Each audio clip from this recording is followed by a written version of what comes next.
ഉറപ്പുവരുത്തൂ VKC മുദ്ര ചെരുപ്പിലും പാക്കിലും. VKC pride, celebrate hard work. ഈ മണിക്കൂറിൽ ഏറ്റവും പ്രധാനപ്പെട്ട വാർത്തകളാണ് ബ്രേക്കിംഗ് അവേഴ്സിലൂടെ പ്രേക്ഷകരിലേക്ക് ഞങ്ങൾ എത്തിക്കുന്നത്. സിൽവർ ലൈൻ സംവാദമാണ് ഇന്നത്തെ ഒരുപക്ഷെ ഏറ്റവും അധികം ശ്രദ്ധിക്കപ്പെടുന്ന ഒരു വാർത്തയായി നമ്മുടെ മുന്നിൽ ഈ മണിക്കൂറിൽ നിൽക്കുന്നത്. സിൽവർ ലൈൻ പദ്ധതിയെക്കുറിച്ച് കേരളയിൽ സംഘടിപ്പിക്കുന്ന സംവാദ പരിപാടി ഇന്നാണ് രാവിലെ 11 മണിക്ക് തിരുവനന്തപുരത്ത് വെച്ചാണ് സംവാദം നടക്കുക. RVG മേനോൻ മാത്രമാണ് സിൽവർ ലൈൻ പദ്ധതി എതിർക്കുന്നവരുടെ പാനലിൽ ഉള്ളത്. മുൻ റെയിൽവേ ബോർഡ് അംഗം സുബോധ് കുമാർ ജെയിൻ, കേരള സാങ്കേതിക സർവകലാശാല മുൻ vice chancellor doctor Kunchariya P. Isaac, Trivandrum chamber of commerce and industries president SN Raghuchandran Nair എന്നിവരാണ് പദ്ധതിയെ അനുകൂലിച്ച സംവാദത്തിൽ പങ്കെടുക്കുക. സംവാദം വെറും പ്രഹസനമാണെന്ന് മെട്രോമാൻ E. ശ്രീധരൻ 24നോട് പറഞ്ഞു. താല്പര്യമുള്ളവരെ മാത്രമാണ് സംവാദത്തിലേക്ക് ക്ഷണിച്ചിട്ടുള്ളതെന്നും E. ശ്രീധരൻ പറഞ്ഞു. അദ്ദേഹത്തിന്റെ വാക്കുകളിലേക്ക്. ഈ സംവാദം കൊണ്ട് ഒരു നേട്ടമുണ്ടാകാൻ പോകുന്നില്ല. ഇതൊരു പ്രഹസനം എന്ന് പറയാം. ഇതുകൊണ്ട് ഗവൺമെൻറ്റിൻ്റെ ഡിസിഷൻ മാറാൻ പോകുന്നില്ല. ഗവൺമെൻറ് ഒരു ഡിസിഷൻ എടുത്തു കഴിഞ്ഞു. ദേ ആർ ഗോയിങ് എഹെഡ് വിത്ത് കേരള. ഒന്നാമത് ഈ സംവാദത്തിൽ പ്രധാനപ്പെട്ട 2 വ്യക്തികൾ പങ്കെടുക്കുന്നില്ല.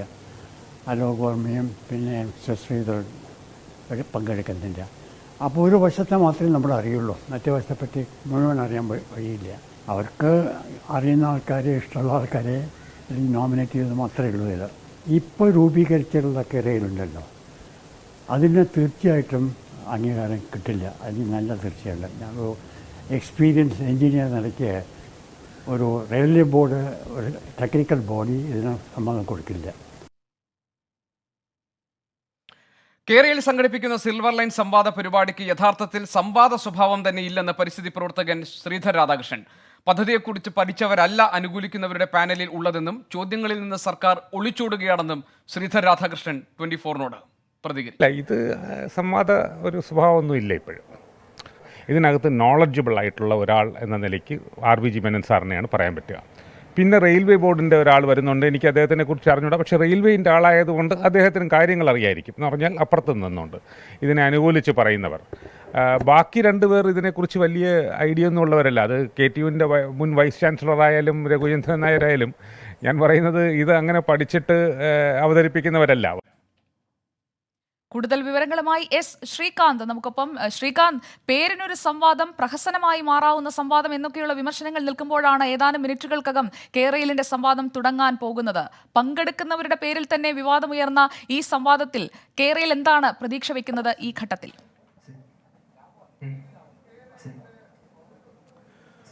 സുജയ, ഏതാണ്ട് 11 മണിയോടുകൂടി എനിക്ക് പിന്നിൽ കാണുന്ന ഈ വേദിയിലാണ് ഈ കേരളയുമായി ബന്ധപ്പെട്ട, സിൽവർ ലൈനുമായി ബന്ധപ്പെട്ട സംവാദം നടക്കാൻ പോകുന്നത്. വാദിക്കാനും ജയിക്കാനുമല്ല, അറിയാനും അറിയിക്കാനുമാണ് ഈ സംവാദം എന്നുള്ളതാണ് കേരളയിലെ അവകാശവാദം. പക്ഷേ ഈ സംവാദം നിശ്ചയിച്ച ആദ്യഘട്ടം മുതൽ തന്നെ ഇത് വലിയ വിവാദത്തിലേക്ക് പോയിരുന്നു. ഇതിലേക്ക് ക്ഷണിക്കപ്പെട്ട ആളുകളെ പിന്നീട് ഒഴിവാക്കി എന്നതടക്കമായിരുന്നു അതിൽ ഉയർന്നു വന്ന ആക്ഷേപം. Joseph C. മാത്യുവിനെ അടക്കം ഒഴിവാക്കിയ വിഷയത്തിൽ വലിയ വിവാദങ്ങൾ ഉയർന്നു വരികയും ചെയ്തു. അത് പിന്നീട് ചർച്ചയാവുകയും ചെയ്തു. പക്ഷേ അത് ഗൗനിക്കാതെ മുന്നോട്ട് പോവുകയാണ് നിലവിൽ കേരളയിൽ. ഈ സംവാദവുമായി അവർ മുന്നോട്ട് പോകാൻ തന്നെ തീരുമാനിച്ചിരിക്കുകയാണ്. നിലവിൽ ഈ സംവാദത്തിൽ പങ്കെടുക്കേണ്ടിയിരുന്ന ശ്രീധർ രാധാകൃഷ്ണനും അലോക് വർമ്മയും അവർ 2 പേരും പിന്മാറിയിട്ടുണ്ട്. ഈ സംവാദത്തിന്റെ ഉദ്ദേശശുദ്ധിയിൽ സംശയം പ്രകടിപ്പിച്ചുകൊണ്ടാണ് ഇരുവരും പിന്മാറിയിരിക്കുന്നത്. നിലവിൽ ഈ സർവേയുമായി ബന്ധപ്പെട്ട വിഷയങ്ങൾ, സാമ്പത്തിക കാര്യങ്ങൾ അടക്കം കേരളയുമായി ബന്ധപ്പെട്ട സമഗ്രമായ ചർച്ച, 2 മണിക്കൂർ നീണ്ടു നിൽക്കുന്ന ചർച്ച ഇവിടെ ഉണ്ടാകും. ഏതാണ്ട് 100 മിനിറ്റാണ് പറയപ്പെടുന്നത് ഈ ചർച്ചയ്ക്കായി. അത് ഇവിടെ നടക്കും എന്നുള്ളതാണ് കേരളയിൽ വ്യക്തമാക്കുന്നതും. ഇതിനെ അനുകൂലിച്ച് പങ്കെടുക്കുന്നവർ ഇപ്രകാരമാണ്. അതായത് മുൻ railway board member Subodh Kumar Jain, Kerala സാങ്കേതിക സർവകലാശാല മുൻ VC doctor Kunchariya P. Isaac, SN Raghuchandran Nair, ഈ 3 പേരാണ് ഇതിനെ അനുകൂലിച്ച് സംസാരിക്കാനെത്തുന്നത്. RVG മേനോൻ മാത്രമാണ് എതിർക്കുന്നവരുടെ പാനലിൽ ഉള്ളത്. അതിനാൽ തന്നെ കഴിഞ്ഞ ദിവസം പ്രതിപക്ഷമടക്കം പറഞ്ഞത് ഇതൊരു പ്രഹസനമാണ്, പേരിന് വേണ്ടി വെറുതെ നടത്തുന്ന ഒരു പരിപാടിയാണ് എന്നതടക്കം പ്രതിപക്ഷത്തിന്റെ ഭാഗത്തു നിന്നും വിമർശനം വന്നു. ഇന്ന് രാവിലെ E. ശ്രീധരനുമായി നമ്മൾ സംസാരിച്ചിരുന്നു. ആ ഘട്ടത്തിൽ അദ്ദേഹം പറഞ്ഞതും ഇതൊരു പ്രഹസനം മാത്രമാണ്, മാത്രമല്ല ഇതിൽ തങ്ങളുടെ ഇഷ്ടക്കാരെ മാത്രമാണ് ക്ഷണിച്ചിട്ടുള്ളത്, ഒരു കാരണവശാലും ഈ പദ്ധതി നടപ്പാക്കാൻ പോകുന്നില്ല, കേന്ദ്രം ഇതിന് അനുമതി നൽകാൻ പോകുന്നില്ല എന്നും ഇന്ന് E. ശ്രീധരനും പറയുകയുണ്ടായി.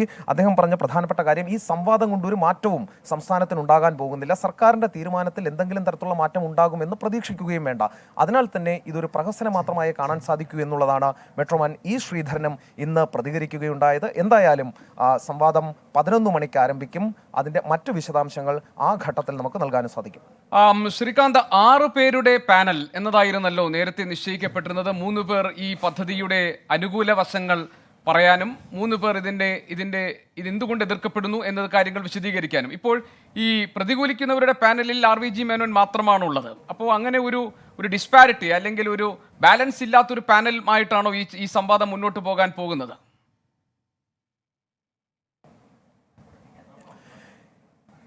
ഈ എതിർക്കുന്നവരുടെ പാനലിൽ നിലവിലുള്ളത് RVG മേനോൻ മാത്രമാണ്. പക്ഷേ തൽക്കാലം ഇതിൽ മാറ്റം വരുത്താൻ തീരുമാനിക്കാതെ, ഇത് നിർത്തിവെക്കാനോ മറ്റോ തീരുമാനിക്കാതെ ഈ സംവാദവുമായി മുന്നോട്ട് പോകാൻ തന്നെയാണ് കേരളിൻ്റെ തീരുമാനം. അതിനാൽ തന്നെയാണ് ഇന്ന് ഈ ശ്രീധരൻ അടക്കമുള്ളവർ പറഞ്ഞത് ഏകപക്ഷീയമായ സംവാദമാണ് നടക്കാൻ പോകുന്നത്, ഒരു ഭാഗം മാത്രമേ കേൾക്കാൻ സാധ്യതയുള്ളൂ, ഇത് ആരോഗ്യകരമായ ചർച്ചയൊന്നും തന്നെ നടക്കാനുള്ള സാധ്യതയില്ല എന്ന തരത്തിൽ പ്രതികരണങ്ങൾ നേരത്തെ വന്നു. ഈ മെട്രോമാൻ അടക്കമുള്ളവർ അത്തരത്തിലുള്ള പ്രതികരണമാണ് നൽകിയത്. 3 പേർ അനുകൂലിച്ച് സംസാരിക്കുന്ന ആളുകളുള്ളപ്പോൾ ഒരാൾ മാത്രമാണ് ഇതിനെ എതിർത്ത് സംസാരിക്കാനുള്ളത്.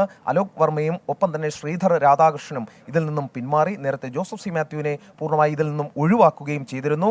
അതിനാൽ തന്നെ ഏകപക്ഷീയമായ സംവാദമാണോ നടക്കുന്നത് എന്നതടക്കമുള്ള കാര്യങ്ങൾ അറിയാൻ നമുക്ക് ഇനി ഏതാനും നിമിഷങ്ങൾ മാത്രം കാത്തിരുന്നാൽ മതി. RVG മേനോൻ പരിണിതപ്രജ്ഞനായ വ്യക്തിയാണ്, ഈ മേഖലയെക്കുറിച്ച് കൃത്യമായ ധാരണയുള്ള വ്യക്തിയാണ്. അദ്ദേഹം എത്ര കണ്ട് കാര്യങ്ങൾ അവതരിപ്പിക്കുന്നു എന്നുള്ള കാര്യം കൂടി ശ്രദ്ധിക്കേണ്ടതുണ്ട്. നേരത്തെ ഈ കാര്യത്തിൽ റെയിൽവേയുടെ മുൻ ചീഫ് എഞ്ചിനീയർ ആയിരുന്ന സിസ്കർക്കൊപ്പം ഈ പദ്ധതിയുടെ ഭാഗമായിരുന്ന അലോക് വർമ്മ തന്നെ ചീഫ് സെക്രട്ടറിക്ക് അയച്ച കത്തിൽ ആവശ്യപ്പെട്ടിരുന്നത് ഇതിനകത്ത് ഈ സർക്കാർ ഈ സംവാദത്തെ ഏറ്റെടുക്കണം. കേരളയിലല്ല ഈ സംവാദം നടത്തേണ്ടത്, ഈ സംവാദം നടത്തേണ്ടത് സർക്കാരാണ്. സർക്കാർ പ്രതിനിധികൾ ഉണ്ടായിരിക്കണം, റെയിൽവേയുടെ പ്രതിനിധികൾ ഉണ്ടായിരിക്കണം, എങ്കിൽ മാത്രമേ ഈ പാനൽ ഡിബേറ്റിന് തന്നെ അർത്ഥമുള്ളൂ എന്നതാണ്. അപ്പോൾ ഇത് ചീഫ് സെക്രട്ടറി ശ്രദ്ധയിൽ കൊണ്ടുവരാൻ അലോക് വർമ്മ ശ്രമിച്ചിരുന്നു. ഇത് ഗവൺമെന്റ് ഇക്കാര്യത്തിൽ മറ്റൊന്നും ചെയ്യുന്നില്ല, എല്ലാം നേരത്തെ നിശ്ചയിച്ചതുപോലെ നടത്തുന്നു എന്നല്ലേ ഇപ്പോഴും നമ്മൾ മനസ്സിലാക്കേണ്ടത്? ഗോപി, അക്കാര്യത്തിൽ ഒരു സംശയവും വേണ്ട. മുൻ നിശ്ചയിച്ച പ്രകാരം തന്നെയാണ് നിലവിലിപ്പോൾ ഈ സംവാദം മുന്നോട്ട് പോകുന്നത്. ഇതിൽ നിന്നും സംവാദത്തിന്റെ ഉദ്ദേശശുദ്ധിയിൽ സംശയം ഉന്നയിച്ച് എതിർക്കുന്ന 2 പേർ മാറി നിൽക്കുന്നു. അലോക് വർമ്മയും ഒപ്പം ശ്രീധർ രാധാകൃഷ്ണനും. RVG മേനോൻ മാത്രമാണ് പങ്കെടുക്കുന്നത് എന്നതുകൊണ്ട് ആ ഒരു കാരണം കൊണ്ട് തൽക്കാലം പരിപാടി മാറ്റിവെക്കാനോ കൂടുതൽ ആളുകളെ എതിർക്കുന്നവരുടെ പാനലിലേക്ക് ഉൾക്കൊള്ളിക്കാനോ ഒന്നും തന്നെ കേരളയിൽ തീരുമാനിച്ചിട്ടില്ല. അവർ മുൻ നിശ്ചയിച്ച പ്രകാരം തന്നെ പരിപാടി മുന്നോട്ട് പോകും. കൃത്യമായി അത് നിഷ്പക്ഷമായ ചർച്ച നടക്കും, സംവാദം നടക്കും എന്നുള്ളതാണ് കേരളയിൽ ഇപ്പോഴും ഈ ഘട്ടത്തിലും അവകാശപ്പെടുന്നത്. 11 മണിക്ക് കൃത്യമായി തന്നെ ചർച്ച നടക്കുകയും ചെയ്യും. ഈ 3 പേർ അനുകൂലിക്കുന്ന പാനലിൽ ഉണ്ടാകും, എതിർക്കുന്ന പാനലിൽ RVG മേനോൻ ഉണ്ടാകും. ഒപ്പം ഇതുമായി ബന്ധപ്പെട്ട പ്രധാനപ്പെട്ട ഈ മേഖലയിലെ വിദഗ്ധരടക്കമുള്ള ആളുകൾ ഉണ്ടാകും. സർവേയുമായി ബന്ധപ്പെട്ടും സാമ്പത്തിക വശങ്ങളെ സംബന്ധിച്ചുമൊക്കെ വിശദമായ ചർച്ച നടക്കും. ഇതാണ് കേരളയിലെ അവകാശവാദം. അത് അങ്ങനെ തന്നെ ഉണ്ടാകുമോ എന്നറിയാൻ 11 മണി വരെ കാത്തിരിക്കേണ്ടതുണ്ട്. എന്തായാലും ഒരു കാര്യം ഉറപ്പാണ്, ഈ എതിർക്കുന്നവരുടെ പാനലിൽ ഒരാൾ മാത്രം അവശേഷിക്കുമ്പോൾ അത് എങ്ങനെ നിഷ്പക്ഷമായ ചർച്ചയാകുമെന്നൊരു ചോദ്യം ഉണ്ടാകുന്നുണ്ട്. ഇതിൽ പ്രധാനപ്പെട്ട വ്യക്തികൾ എല്ലാവരും തന്നെ ഇതിൽ നിന്നും പിൻവാങ്ങിക്കഴിഞ്ഞു. അലോക് വർമ്മ ഇതിൽ പങ്കെടുക്കുന്നില്ല, ശ്രീധർ രാധാകൃഷ്ണൻ ഇതിൽ പങ്കെടുക്കുന്നില്ല. ഇതിൽ ശ്രീധർ രാധാകൃഷ്ണൻ പരസ്യമായി തന്നെ ഈ ചർച്ചയെ തള്ളിപ്പറഞ്ഞ് ഇന്ന് രാവിലെ കൂടി രംഗത്തെത്തുന്ന ഒരു സാഹചര്യം ഉണ്ടായി. ആ ഒരു ഘട്ടത്തിൽ ഇത് എത്ര കണ്ട് നിഷ്പക്ഷമായി ചർച്ച മുന്നോട്ട് പോകും എന്നുള്ള കാര്യം ഇപ്പോഴും സംശയമാണ്. എങ്കിലും കേരളയിൽ തികഞ്ഞ ആത്മവിശ്വാസത്തിലാണ് അവർ ചർച്ചയുമായി മുന്നോട്ട് പോവുകയാണ്. ശ്രീകാന്ത്, ഇതിൽ അലോക് വർമ്മയുടെ പിന്മാറ്റം നമ്മൾ എടുത്തു പറയാനുള്ള കാരണം ഈ പ്രാഥമികമായുള്ള സാധ്യതാ പഠനം തയ്യാറാക്കിയ അലോക് വർമ്മയ്ക്ക് ഈ പദ്ധതിയുടെ ഗുണദോഷ വശങ്ങൾ മറ്റാരേക്കാളും നന്നായി മനസ്സിലാക്കാനും അത് തുറന്നു പറയാനും കഴിഞ്ഞു. ഈ പദ്ധതിയെ ആവശ്യമില്ല എന്ന് ഫീസിബിലിറ്റി സ്റ്റഡി തയ്യാറാക്കി റിപ്പോർട്ട് ഉണ്ടാക്കിയ സംഘത്തിലെ പ്രധാനപ്പെട്ട ഒരു വ്യക്തി തന്നെ പറയുമ്പോൾ അദ്ദേഹത്തെ വ്യക്തിപരമായി ആക്രമിക്കുന്ന കേരളിന്റെ നീക്കങ്ങൾ അതും വിമർശിക്കപ്പെടില്ലേ അദ്ദേഹത്തിന്റെ അസാന്നിധ്യം കൊണ്ട് ഈ സംവാദശേഷം?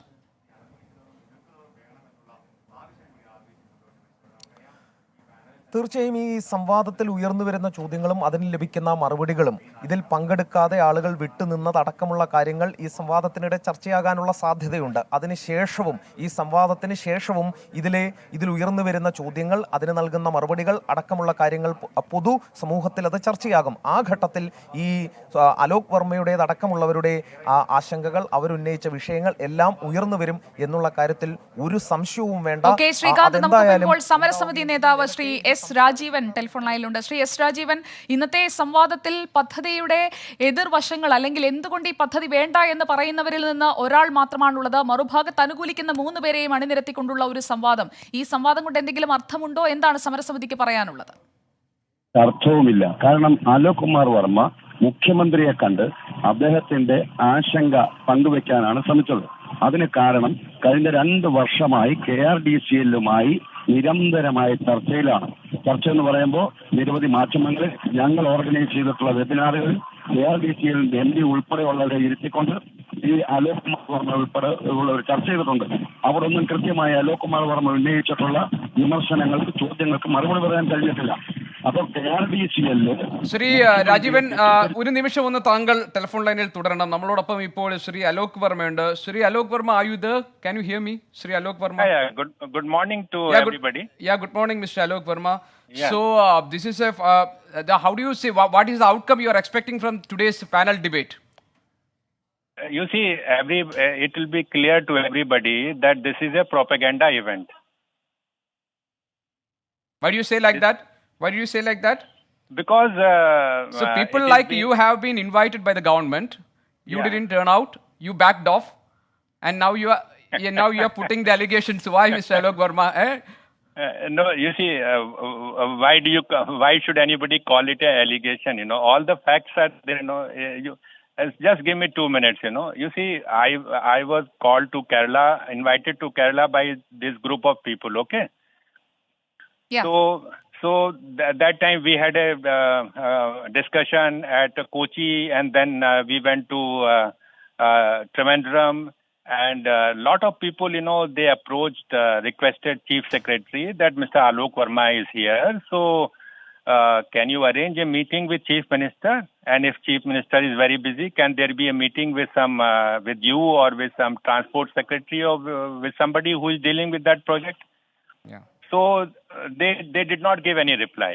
Okay. Now then, you know, we got this this message that Chief Secretary has ordered that a panel discussion will be held on 28th.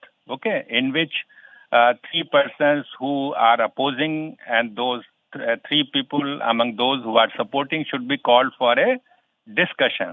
Right. Yeah. And that Secretary of Science and Technology will be the moderator. So we said, fine, it is fine. We are ready to come. Okay, but then, you know, just 1 day before I was to leave Delhi, you know, I got this formal invitation.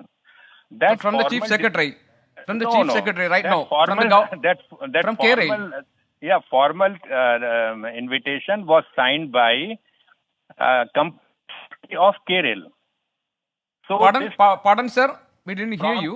From KRDCL, it was signed by Company Secretary of KRDCL. Okay, yeah. From KRail, right. From KRail, yeah. This invitation from KRail. And, you know, I have given that in media release, press release also. If you read that letter, you know, it makes it clear that they are, that this is going to be a propaganda event and they are not really serious about it. They have changed the moderator. They have made a railway officer who is from personal department, who doesn't seem to be having any big background of science or engineering of railway projects. So if are you talking about Mr. Subodh? Are you talking about Subodh? Subodh? What? Subodh, Mr. Subodh from railway is participating in today's panel. You know that? Yeah, I know Mr. Subodh very well. I know him very well, and he is going to be speaking in favor of this thing. Fine, no, but you don't find him as a competent person. No, not at all. Not at all. Mr. Subodh is not a competent person. Pardon? Mr. Subodh is not a competent person for you. Mr. Subodh Jain is a competent person. So I don't put that in my mouth. I never said. No, I was just asking you. You no, said. Let me make it very clear to you. There is no problem with the people who are there. The problem is that this is being organized by KRDCL as a propaganda event, and you see, you don't have to ask me too many things. You know, you will see it. You know, when this debate is conducted, I think it is going to start at 11 o'clock. Yeah. By the time it is completed, it will be very clear to everybody. Just one thing to make clear, Mr. Alok Verma. Can you just tell me why did you back off from the debate? It is just because that the government didn't meet your demands? No, you wrote a letter. Just 1 minute. You wrote a letter to the Chief Secretary. You asked for you asked Yeah. the government to conduct this debate, right? You Yeah, want the government to we- conduct this you see, debate. You want an yeah, expert panel, yeah, right? yeah. So you No, just backed off because they didn't meet the demands. No, right? yes. And but let me tell you very clearly why I backed out. In my email to Chief Secretary, I raised 2-3 objections. Okay. Yeah. Number one was that we were given the understanding that this panel discussion is being organized by the state government. Okay. And it will be moderated by Secretary Science and Technology. So I asked, yeah. Sir, they have made it clear that Chief Secretary is the chairman of KRAIL also. So there is no need of a separate invitation from Chief Then Secretary. You see, then Prime Minister is the Prime Minister of the whole country, so everybody can speak on behalf of Prime Minister. Do you mean to say that? No, I didn't You mean see, that. no. This is not the. You see, KRDCL people are, what are they talking about? Are they beating around the bush, sir? Beating around the bush. They should. The invitation letter should clearly say. This is what I said. That it should clearly say that this invitation is being extended on behalf of Chief Secretary. Now, what is the problem with that? Why could they not make invitation letter like that? Okay. And then I said, why have you changed the moderator? This does not seem to be in order. They did not give any reply. And then I said, that after this whole discussion is over, each side should be given 5 minutes to summarize their viewpoint. Okay. Okay. So that they will make it a propaganda event, because each side will get at the end 5 minutes to summarize their view. They did not agree to even that. So I am not making any unreasonable demands. I am just asking for clarification that this will be a serious discussion. And you didn't receive any clarification so far from the government? Nothing. I waited till 4 p.m. that day. I did not receive any reply, and till now there is no reply from anybody. And they are ridiculing you in front of media and all, KRAIL people. See, they can try anything, They can abuse Mr. me, or they Alok Is can... there Verma, any but personal vengeance against you? Because you have been removed from the project earlier. Pardon? Is there any personal vengeance against you from KRAIL? Why? For what? Actually, they are blaming you like anything. What is the ground? For what they are blaming me? They are saying you are saying so many irrelevant things regarding the project. Your Then why don't- your then- feasibility report you was see- not accepted. you see- You have been you removed see- from the project. I was removed from the project? No, Who says? not like removing. You are not there in the project. Your feasibility report was not acceptable. That's what they said. Who says it was not accepted? Where is the revised report? You see, this is what is called. Isn't there a revised report? Did they submit the same report which you prepared in 2019? Yes, that is the final report. Is there a revised report? There is no revised report. So the report which was submitted by Sistra on 18th March is the final report. Okay. And you prepared the report.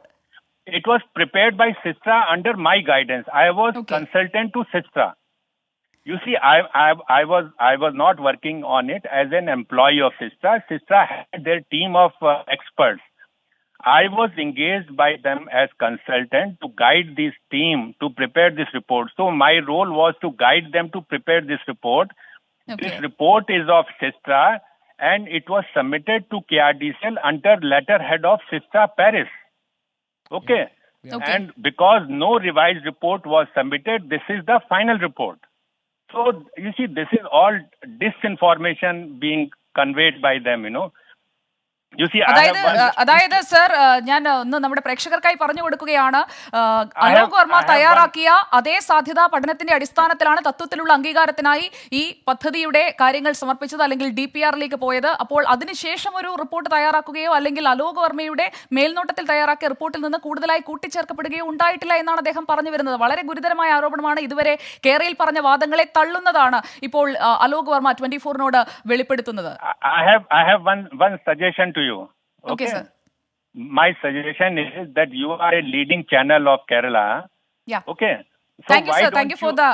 Yeah, Thank please you. please organize a panel discussion on your channel You call me Sir, and you call Sisra and we had so many discussions last week, last so many days, Mr. Alok Verma. Definitely, Where- we will where? call you. Definitely, we will invite you for the discussions because that discussion should we be- have we invite very valuable suggestions on this Silver Line project. But but the question in focus. Let me ask you one thing. The question in focus is the please let me question know in, who are you? Who are you? Who are you? Can you tell me who you are? you mean my name or No, yeah, I don't know your name. my name is Gopi Krishnan. I am the executive editor of 24. Okay, no, fine. So what is it you are saying? Yeah, Mr. Alok Verma, the question right now in focus is why did you backed off from this panel discussion when you say you have so many things to to bring into the notice of the government? You have so many things for the reasons for opposing this project, and the government has given you a clear space to define, to raise your arguments, to tell to the people of Kerala why actually you are against this project. Again you backed off from this. Again you backed off from this, and you are You see, I have backed out because state government has backed out. State government has handed over this panel discussion to KRDCL. This is the most objectionable thing. If state government is organizing, if they had clarified to me, yes, state government is organizing it, I would have come. But I would not come to a event which is going to be a propaganda event by KRDCL. So I there hope is you no point appreciate. in this debate. That's what you are saying. No point. This is a propaganda event. This you will see at 11 o'clock that No. this is a propaganda event. fine. Okay? But there were three people for the panel. One yourself, then again the next one was Sridhar and Aviji Menon. You had any word with Mr. Sridhar? No. I didn't- mean, what word? Yeah, he I- discussed you- with me some things. yeah, Whether I okay. have received any reply from Chief Secretary, I told him there is no reply. Okay. Sir, in the past 5 months, you have written 7 articles about the various deficiencies Yes. and the staggering forging and fabrication in the feasibility Yes, report yes, of May 2019. Yes, and I have sent. Then them why to the Chief government, Secretary. why the chief secretary, why the chief minister is not meeting you, sir? So that is the question you should ask them. That why did you create this situation that I had to withdraw? I was willing to come. Why did you not give clarification to my email? You put a proper moderator, and the invitation should come from state government, not from KRDCL. Yeah. So that we know that it is the state government which will be playing a central role in this, and they will be listening to what we have to say. They could have given this clarification, but they did not give, and this is why I had to back out. Okay. Okay. So they were forcing you to back out from the debate. Yeah, they have, Without replying. They have created a situation where there was no option but to say no. Okay. So you were forced to say no. Was it a mutual decision, Mr. Alok Verma, you yourself and Sridhar, to back out from this? No, It was not a- at it all. was- No, Not you said at all. you had a communication with Sridhar. That was why I asked. No, Mr. Sridhar asked me whether you have received any reply or not. This is what he asked me, at about, because, I had said that by 4 o'clock I will convey my decision. So just before 4 o'clock, I received a call from Mr. Sridharan, ki, have you received any reply? I told him I have not received any reply. That's all. Come on, let me ask you one thing. Mr. Alok Yeah, Verma, please. what do you Yeah, expect? What will be the future of this project? What do you think?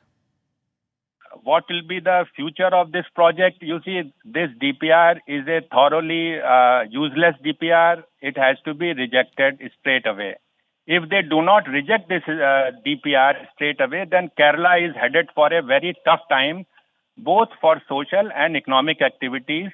It is going to be a very bad experience for Kerala, and it could take Kerala into a debt trap like Sri Lanka. This is my considered opinion. I am not exaggerating. Sir, Then but what is your next step? My next step has to be taken by state government, whether they want to know or they don't want to know. I have sent them my 7 articles, where everything is examined with facts and figures. Now let them respond. Now the ball is in their court. Let them respond. And if they want me for discussion, I will come for discussions. Sir, one more So thing. bo- Railway so Board ball has is- given so in ball is in principle their court. approval. Do you Yeah, have a say pardon? on that? Railway Pardon? Board has given in principle approval to construction of KRL on standard gauge. Yeah. see that this is what I have to say to Railway Board. If anybody in Railway Board is listening, that Railway Board, you made a mistake by giving in principle approval on the basis of a totally fabricated feasibility report. There were no ground surveys in it, no traffic survey, no topographic survey. It is not a feasibility report. It is a work of fiction. The persons who Okay, dealt sir. with this, you see, the persons who dealt with this in Railway Board probably thought that there is a big French consultant who has prepared this report, so they would have taken everything into consideration. And they probably were not knowing the unique situation, the topography, the flood situation, Okay, and all sir. the adverse feature of Kerala. So Yes, sir. my appeal to Railway Board is don't repeat that mistake. Reject this DPR straight away without wasting any time. Okay, Okay, Mr. sir. Alok Verma, thank you very much for joining us. Let's Okay. hope let's wait what is coming out of this debate. Yeah. And we will definitely Thank invite you. you for our next debate. Thank you very much, Mr. Alok Thank Verma. Alok വർമ്മയാണ് നമ്മളോട് സംസാരിച്ചത്. അദ്ദേഹം ഈ പദ്ധതി ഒരു കാരണവശാലും നടപ്പാക്കാൻ കഴിയില്ല, പ്രായോഗികമല്ല, ഇതൊരു കെട്ടുകഥ പോലെയാണ് ഇതിൻ്റെ ഡീറ്റെയിൽഡ് പ്രൊജക്ട് റിപ്പോർട്ടിനെ കാണേണ്ടത്. ഒരു തരത്തിലും സാമ്പത്തികമായും സാമൂഹികമായും കേരളത്തിന് ഗുണം ചെയ്യാത്തൊരു പദ്ധതിയായിരിക്കും. അതുകൊണ്ട് തന്നെ കേരളത്തിൻ്റെ നാശത്തിനായിരിക്കും ഈ പദ്ധതി നടപ്പായാൽ ഉണ്ടാകാൻ പോകുന്നത് എന്നതാണ് അദ്ദേഹം പറഞ്ഞത്. ഈ പാനൽ ഡിസ്കഷനെ അദ്ദേഹം പൂർണ്ണമായി തള്ളിക്കളയുകയാണ്. ഇതൊരു പ്രഹസനമാണ് എന്ന് ഈ ശ്രീധരൻ്റെ അതേ വാക്കുകൾ തന്നെയാണ് അലോക് വർമ്മയും നമ്മളോട് പറയുന്നത്. രാജീവ് എസ് നമ്മളോടൊപ്പം ഉണ്ട്. അദ്ദേഹം സമരസമിതിയെ പ്രതിനിധീകരിച്ച് നമ്മളോടൊപ്പം ചേർന്നിട്ടുണ്ട്. രാജീവൻ, ഇവിടെ ഇപ്പോൾ അലോക് വർമ്മ പറഞ്ഞത് അദ്ദേഹം ഈ ഡിബേറ്റിൽ നിന്ന് തന്നെ അദ്ദേഹം ഒഴിഞ്ഞു പോകാനുള്ള ഒരേ ഒരു കാരണം, അദ്ദേഹം ആവശ്യപ്പെട്ട പോലെ സർക്കാർ നടത്തുന്നതല്ല, സർക്കാർ പ്രതിനിധികളില്ല. അദ്ദേഹം ആവശ്യപ്പെട്ടു ഇതിൽ കൃത്യമായ അറിവും ബോധവുമുള്ള ആളായിരിക്കണം ഇതിൻ്റെ മോഡറേറ്ററായി വരേണ്ടത്, അത് അംഗീകരിക്കപ്പെട്ടില്ല. ഇങ്ങനെ ചില കാരണങ്ങൾ, സാങ്കേതികമായ കാരണങ്ങൾ കൂടി ചൂണ്ടിക്കാണിച്ചാണ് അദ്ദേഹം ഈ പാനൽ ഡിസ്കഷനിൽ നിന്ന് മാറിയതെന്നാണ്. ഇന്നിപ്പോൾ ഈ നടക്കാൻ പോകുന്ന പാനൽ ഡിബേറ്റിൽ നിന്ന് ഒന്നും പ്രതീക്ഷിക്കേണ്ട എന്നാണോ താങ്കളും കരുതുന്നത്? ഒന്നും പ്രതീക്ഷിക്കേണ്ട കാര്യമില്ല. ഇവിടെ വിഷയം എന്ന് പറഞ്ഞു കഴിഞ്ഞാൽ ആലോക് കുമാർ വർമ്മ മുഖ്യമന്ത്രിയുമായി ചർച്ച ചെയ്യാൻ ആഗ്രഹിച്ചത് കേരളയിലെ മുഖ്യമന്ത്രിയെ തെറ്റിദ്ധരിപ്പിച്ചിരിക്കുന്നു എന്ന നിഗമനത്തിലാണ്. കാരണം കഴിഞ്ഞ 2 വർഷത്തിലേറെയായി കേരളയിലും ആലോക് കുമാർ വർമ്മയും പങ്കെടുക്കുന്ന നിരവധി വെബിനാറുകൾ ഞങ്ങൾ സമരസമിതി നടത്തിയിട്ടുണ്ട് കോവിഡ് കാലത്ത്. അപ്പോഴൊന്നും ഞങ്ങൾക്ക് മനസ്സിലായത് കേരളയിലിനോട് ചോദിക്കുന്ന ചോദ്യങ്ങൾക്കോ ഉന്നയിക്കുന്ന വിമർശനങ്ങൾക്കോ മറുപടി പറയാൻ അവർക്ക് കഴിഞ്ഞിട്ടില്ല ഇന്നേ വരെ. അപ്പം ഓരോ വിഷയത്തിലും ഇവർ നടത്തിക്കൊണ്ടിരിക്കുന്ന തെളിമറികൾ വ്യക്തമാകുകയും ചെയ്തു. അപ്പൊ അതിന്റെ പശ്ചാത്തലത്തിലാണ് ഇത് മുഖ്യമന്ത്രിയെ ഇവർ തെറ്റിദ്ധരിപ്പിച്ചിരിക്കുന്നു. അതുകൊണ്ട് മുഖ്യമന്ത്രിക്ക് ഇതിന്റെ കൃത്യമായ വസ്തുത ബോധ്യപ്പെടുത്തി കൊടുക്കാൻ വേണ്ടി ആ ഒരു സതുദ്ദേശത്തോടു കൂടിയാണ് ആലോക് കുമാർ വർമ്മ മുഖ്യമന്ത്രിയെ നേരിട്ട് കാണാനുള്ള ആഗ്രഹം പ്രകടിപ്പിച്ചത്. ഞങ്ങളോട് അത് കമ്മ്യൂണിക്കേറ്റ് ചെയ്തു. അപ്പൊ ആ ചർച്ച ഒഴിവാക്കിക്കൊണ്ട് ഈ കേരളത്തിന് കൈമാറിയത് അവരുടെ സ്ഥിരമായി നടത്തിക്കൊണ്ടിരിക്കുന്ന ജനസമക്ഷം പോലെയുള്ള ഒരു പ്രചരണ പ്ലാറ്റ്ഫോം എന്നതിനപ്പുറത്തേക്ക് അവരിതിനെ കൺസീവ് ചെയ്യുന്നില്ല. ഇതിന്റെ മെറിറ്റും ഡിമെറിറ്റും ചർച്ച ചെയ്യാൻ വേണ്ടിയുള്ള ഒരു വേദിയായിട്ടല്ല അവരിതിനെ സങ്കല്പിക്കുന്നത് എന്നുള്ളത് കൊണ്ടാണ് ഈ ചർച്ചയിൽ നിന്ന് അവർ പിന്മാറിയത് എന്നാണ് ഞാൻ മനസ്സിലാക്കുന്നത്. വളരെ നന്ദി ശ്രീ രാജീവൻ. സമരസമിതിയുടെ നേതാവാണ് ഇപ്പോൾ പ്രതികരിച്ചത്. സിൽവർ ലൈൻ സംവാദത്തിലേക്ക് ഇനി അരമണിക്കൂറിന്റെ അകലം മാത്രമാണ് ബാക്കിയുള്ളത്. സംവാദ സ്വഭാവമില്ലാത്ത പരിപാടി എന്നുള്ള വിമർശനമാണ് പൊതുവെ ഉയരുന്നത്. ശ്രീകാന്ത് നമുക്കൊപ്പം തുടരുന്നുണ്ട്. ശ്രീകാന്ത്, സംവാദത്തിലേക്ക് ഇനി അരമണിക്കൂറിന്റെ അകലമേ ഉള്ളൂ, പക്ഷേ വലിയ പ്രതിഷേധം പുറത്ത് നടക്കുകയാണ്. കാരണം ഈ പ്രതികരണങ്ങളൊക്കെ ഉയരുന്നത് ഈ സംവാദത്തിന്റെ തന്നെ അർത്ഥത്തെ ചോദ്യം ചെയ്തുകൊണ്ടല്ലേ?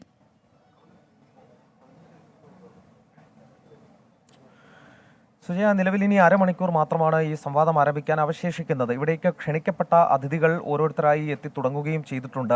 കേരളയിൽ അവകാശപ്പെടുന്നത് നിഷ്പക്ഷമായ ഒരു സംവാദം ഇവിടെ നടക്കും എന്നത് തന്നെയാണ്. കേരളയിലെ എല്ലാ വശങ്ങളും സമഗ്രമായി ഈ സിൽവർ ലൈനുമായി ബന്ധപ്പെട്ട ചർച്ച ഇവിടെ നടക്കും എന്നുള്ളതാണ് അവരുടെ അവകാശവാദം. 2 പേർ പിന്മാറുകയും നേരത്തെ ഒരാളെ ഒഴിവാക്കുകയും ഒക്കെ ചെയ്തിരുന്നു. എങ്കിലും ഇതിന്റെ നിഷ്പക്ഷ സ്വഭാവം നഷ്ടപ്പെട്ടിട്ടില്ല എന്നും മുൻ നിശ്ചയിച്ച പ്രകാരം തന്നെ പരിപാടിയുമായി മുന്നോട്ട് പോകാനുമാണ് അവരുടെ തീരുമാനം. RVG മേനോൻ മാത്രമാണ് ഈ എതിർക്കപ്പെടുന്നവരുടെ പട്ടികയിൽ നിലവിൽ ഇപ്പോൾ പങ്കെടുക്കുന്നത്. മറ്റ് 3 പേർ അനുകൂലിക്കുന്നവരുടെ പട്ടികയിലുള്ള 3 പേരും ഈ പരിപാടിയിൽ പങ്കെടുക്കുന്നുമുണ്ട്. കാണികളായുള്ളവർക്കും ചോദ്യം ചോദിക്കാനുള്ള അവസരം, ക്ഷണിക്കപ്പെട്ട അതിഥികളാണ് അവർക്കും ചോദ്യം ചോദിക്കാനുള്ള അവസരമുണ്ട്. മോഡറേറ്റർ കൃത്യമായി ഈ സംവാദത്തെ നിയന്ത്രിക്കുകയും ചെയ്യും. ഇതിന്റെ സർവേ, സാമ്പത്തിക വശം ഉൾപ്പെടെ എല്ലാ കാര്യങ്ങളും ഇതിൽ ചർച്ചയാകും എന്ന് തന്നെയാണ് കേരളയിൽ ഇപ്പോഴും അവകാശപ്പെടുന്നത്. നേരത്തെ അലോക് വർമ്മ സൂചിപ്പിച്ചതുപോലെ സർക്കാർ ഈ പരിപാടി ഏറ്റെടുത്തെങ്കിൽ തങ്ങൾ വരുമായിരുന്നു എന്നുള്ള ഒരു വാദം അദ്ദേഹം മുന്നോട്ട് വയ്ക്കുന്നുണ്ട്. ഇതൊരു പ്രൊപ്പഗാൻഡ പരിപാടിയാണ് എന്ന തരത്തിലാണ് ഈ പ്രതിഷേധം നടത്തുന്നവർ, ഇതിൽ വിട്ടുനിൽക്കുന്നവർ ആരോപിക്കുന്നത്. ഈ ശ്രീധരൻ അടക്കമുള്ളവർ, ശ്രീധർ രാധാകൃഷ്ണൻ അടക്കമുള്ളവർ പറയുന്നത് ഒരു പ്രഹസനം മാത്രമാണ് എന്നുള്ളതാണ്. അത് അങ്ങനെ തന്നെയാണോ എന്നറിയാൻ 11 മണിവരെ കാത്തിരിക്കേണ്ടി വരും. ഇവിടെ നടക്കുന്ന ചർച്ചകൾ എത്ര കണ്ട് ഗുണകരമാണ്, സംസ്ഥാനത്തിന് എത്ര കണ്ട് ഗുണകരമാണ്, സംസ്ഥാനത്തിന്റെ ഈ സിൽവർ ലൈൻ പദ്ധതിക്ക് എത്ര കണ്ട് ഗുണകരമാണ് എന്നതടക്കം മനസ്സിലാക്കാൻ ഏതാണ്ട് അരമണിക്കൂർ മാത്രമാണ് ബാക്കിയുള്ളത്. സിൽവർ ലൈൻ പദ്ധതിയെ സംബന്ധിച്ച് നടക്കാൻ പോകുന്ന സംവാദം തുടങ്ങാൻ ഏതാണ്ട് അരമണിക്കൂർ മാത്രമാണ് ബാക്കിയുള്ളത്. ഈ പദ്ധതിയെ എതിർക്കുന്ന പാനലിൽ പങ്കെടുക്കാൻ RVG മേനോൻ മാത്രമാണുള്ളത്. അതിലേക്ക് ക്ഷണിക്കപ്പെട്ട ആർ ശ്രീധറും അതോടൊപ്പം തന്നെ അലോക് വർമ്മയും ഈ പാനൽ ഡിസ്കഷനിൽ നിന്ന് പിന്മാറുകയായിരുന്നു. അതിനെ തുടർന്ന് ഈ പദ്ധതി എതിർക്കുന്ന ഒരേ ഒരാൾ മാത്രമാണ് ഇന്നത്തെ പാനൽ ഡിസ്കഷനുള്ളത്. ഈ പാനൽ ഡിസ്കഷൻ തീർത്തും പ്രഹസനമായി മാറും എന്ന് ഈ ശ്രീധരനും അലോക് വർമ്മയും പ്രതികരിച്ചിരിക്കുന്നു. നമുക്കിതിന്റെ മറ്റു വാർത്തകൾ കൂടി നോക്കാം. ഈ മണിക്കൂറിൽ ഏറ്റവും പ്രധാനപ്പെട്ട വാർത്തകളുമായാണ് ബ്രേക്കിംഗ് അവേഴ്സ് പ്രേക്ഷകരുടെ മുന്നിലേക്ക് എത്തുന്നത്. വളരെ ചെറിയൊരു ഇടവേളയ്ക്ക് ശേഷം മറ്റു വാർത്തകളുമായി ഉടൻ ഞങ്ങൾ തിരികെ വരും. ബ്രേക്കിംഗ് അവേഴ്സിലേക്ക് വീണ്ടും സ്വാഗതം. വൈദികൻ വിക്ടറെ ഇന്നലെയാണ് അന്വേഷണ സംഘം വിവരങ്ങൾ തേടി വിളിപ്പിച്ചത്. നടിയെ ആക്രമിച്ച കേസിൽ വൈദികൻ വിക്ടറും ദിലീപും തമ്മിലുള്ള വാട്സാപ്പ് ചാറ്റുകൾ അന്വേഷണ സംഘത്തിന് കിട്ടിയിരിക്കുന്നു. ദിലീപും വൈദികനും തമ്മിൽ സൗഹൃദമുണ്ടെന്നാണ് ക്രൈംബ്രാഞ്ചിന്റെ കണ്ടെത്തൽ. താൻ എഴുതിയ ഗാനങ്ങൾ സിനിമയിൽ ഉൾപ്പെടുത്തുന്നതിന് വേണ്ടിയാണ് ദിലീപിനെ കണ്ടത്. ബാലചന്ദ്രകുമാറാണ് ദിലീപിനെ പരിചയപ്പെടുത്തി തന്നത്. ഇങ്ങനെയാണ് വൈദികൻ ഇപ്പോൾ മൊഴി നൽകിയിരിക്കുന്നത്. അരുൺ രാജ് ഉണ്ട് വിവരങ്ങൾ നൽകാനായി. അരുൺ, എന്താണ് വൈദികനും ദിലീപും തമ്മിൽ സംസാരിച്ചിരിക്കുന്നത്? ആ വാട്സാപ്പ് ചാറ്റിൽ എന്താണ് പറയുന്നത്? ഗോപികൃഷ്ണൻ, ഇന്നലെയാണ് ഈ നടി ആക്രമിച്ച കേസിന്റെ തുടരന്വേഷണവുമായി ബന്ധപ്പെട്ട ബാലചന്ദ്രകുമാറിന്റെ സുഹൃത്തായ വൈദികനായ വിക്ടറിനെ അന്വേഷണ സംഘം ചോദ്യം ചെയ്തത്. ഇതിൽ ചില നിർണായകമായ വിവരങ്ങൾ അന്വേഷണ സംഘത്തിന് ലഭിച്ചു. ഒന്ന്, ഈ ബാലചന്ദ്രകുമാറിന്റെ സൗഹൃദത്തിലാണ് ദിലീപുമായി വിക്ടർ പരിചയത്തിലാകുന്നത്. പിന്നീട് ഈ ദിലീപും വിക്ടറും തമ്മിൽ നിരവധിയായ തവണ ഈ സിനിമയിൽ ഗാനങ്ങൾ എഴുതുന്നതിനെ കുറിച്ച് സംഭാഷണങ്ങൾ നടന്നു. ഈ ബന്ധം ദിലീപിന്റെ സഹോദരനായ അനൂപിലേക്കും ദിലീപിന്റെ സഹോദരി ഭർത്താവിലേക്കും പിന്നീട് വളരുകയും ചെയ്തു. ഇവർ 3 പേരുമായി ഈ വിക്ടറിന് വലിയ രീതിയിലുള്ള ബന്ധങ്ങൾ ഉണ്ടായിരുന്നു എന്ന് തെളിയിക്കുന്ന വാട്സപ്പ് ചാറ്റുകൾ അന്വേഷണ സംഘത്തിന് ലഭിച്ചിട്ടുണ്ട്. വിക്ടർ തന്നെയാണ് ഇത് അന്വേഷണ സംഘത്തിന് കൈമാറിയിട്ടുള്ളത്. ഈ വാട്സപ്പ് ചാറ്റുകളിൽ ചില വിവരങ്ങൾ മാത്രമാണ് നമുക്ക് ഇപ്പോൾ ലഭിച്ചിരിക്കുന്നത്. ഇതിൽ ഏറ്റവും പ്രധാനമായി ഉള്ളത് ഈ വിക്ടറിന്റെ ബന്ധങ്ങളെക്കുറിച്ച്, വിക്ടറിന് ഏതൊക്കെ ഗാനങ്ങൾ ഇടപെട്ടിട്ടുണ്ട്, ഏതൊക്കെ ഗാനങ്ങൾ ആലപിച്ചിട്ടുണ്ട് എന്ന് സംബന്ധിച്ച കാര്യങ്ങൾ വിക്ടർ അയച്ചു കൊടുക്കുന്നു. ഇതുമായി ബന്ധപ്പെട്ട വിവരങ്ങളിൽ ദിലീപ് ഒരു വിശദാംശങ്ങൾ തേടുന്നു. അതുപോലെ തന്നെ ഈ കേസുമായി ബന്ധപ്പെട്ട് ദിലീപിനോട് ചില കാര്യങ്ങൾ വിക്ടർ പങ്കുവെക്കുകയും ചെയ്യുന്നുണ്ട്. പക്ഷേ അതിൻ്റെ ഒരു പൂർണ്ണമായ തോതിലേക്ക് അന്വേഷണ സംഘം ഇക്കട്ടത്തിൽ നമുക്ക് ആ വിവരങ്ങൾ നൽകുന്നില്ല. പക്ഷേ ദിലീപുമായി വിക്ടറിന് സൗഹൃദമുണ്ടായിരുന്നു. ബാലചന്ദ്രകുമാറാണ് ഈ സൗഹൃദം ഉണ്ടാക്കിക്കൊടുത്തത്. പിന്നീട് ഈ ബന്ധം ദിലീപിന്റെ മറ്റു ബന്ധുക്കളിലേക്ക് കൂടി വ്യാപിച്ചു എന്ന് തെളിയിക്കുന്നതാണ് അന്വേഷണ സംഘത്തിന് ലഭിച്ചിരിക്കുന്ന വിവരം. ദിലീപുമായി നടത്തിയ വീഡിയോ ചാറ്റിന്റെ ഒരു റെക്കോർഡ് കൂടി വിക്ടർ അന്വേഷണ സംഘത്തിന് ഇന്നലെ കൈമാറിയിട്ടുണ്ട്. എന്തായാലും ഇതിന്റെ അടിസ്ഥാനത്തിൽ അന്വേഷണ സംഘം പറയുന്നത് ഇവർ തമ്മിലുള്ള ബന്ധം അത് മറ്റേതെങ്കിലും തരത്തിൽ ഈ ജഡ്ജിയെ സ്വാധീനിക്കാനടക്കം വേണ്ടി ഉപയോഗിച്ചോ, ഏതെങ്കിലും ജാമ്യത്തിനായി ഇടപെടുന്നതിന് വേണ്ടി ഉപയോഗിച്ചോ എന്നീ കാര്യങ്ങളിൽ അന്വേഷണ സംഘം പരിശോധന ഇപ്പോൾ ആരംഭിച്ചിട്ടുണ്ട്. ഏതായാലും ഈ വിക്ടറിന്റെ മൊഴിയുടെ അടിസ്ഥാനത്തിലുള്ള വിശദാംശങ്ങളാണ് ഇപ്പോൾ അന്വേഷണ സംഘം പ്രധാനമായും തേടുന്നത്. തിരുവനന്തപുരം രൂപതയിലെ വൈദികനാണ് വിക്ടർ എന്നുള്ളതാണ് അന്വേഷണ സംഘം പറയുന്നത്. അതുകൊണ്ട് തന്നെ ഈ ബിഷപ്പുമായി ബന്ധപ്പെടാനുള്ള സാഹചര്യം അത് എത്രത്തോളം ഉണ്ട് എന്നുള്ള കാര്യങ്ങളിലും അന്വേഷണ സംഘം പരിശോധന തുടരുകയാണ്. ആലുവ ഗസ്റ്റ് ഹൗസിൽ ബാലചന്ദ്രകുമാർ താമസിക്കുന്ന വേളയിലാണ് അവിടെ എത്തി വിക്ടർ ഈ ബാലചന്ദ്രകുമാറുമായി ഒരുമിച്ച് ഈ ദിലീപിനെ കാണുവാൻ പോയത്.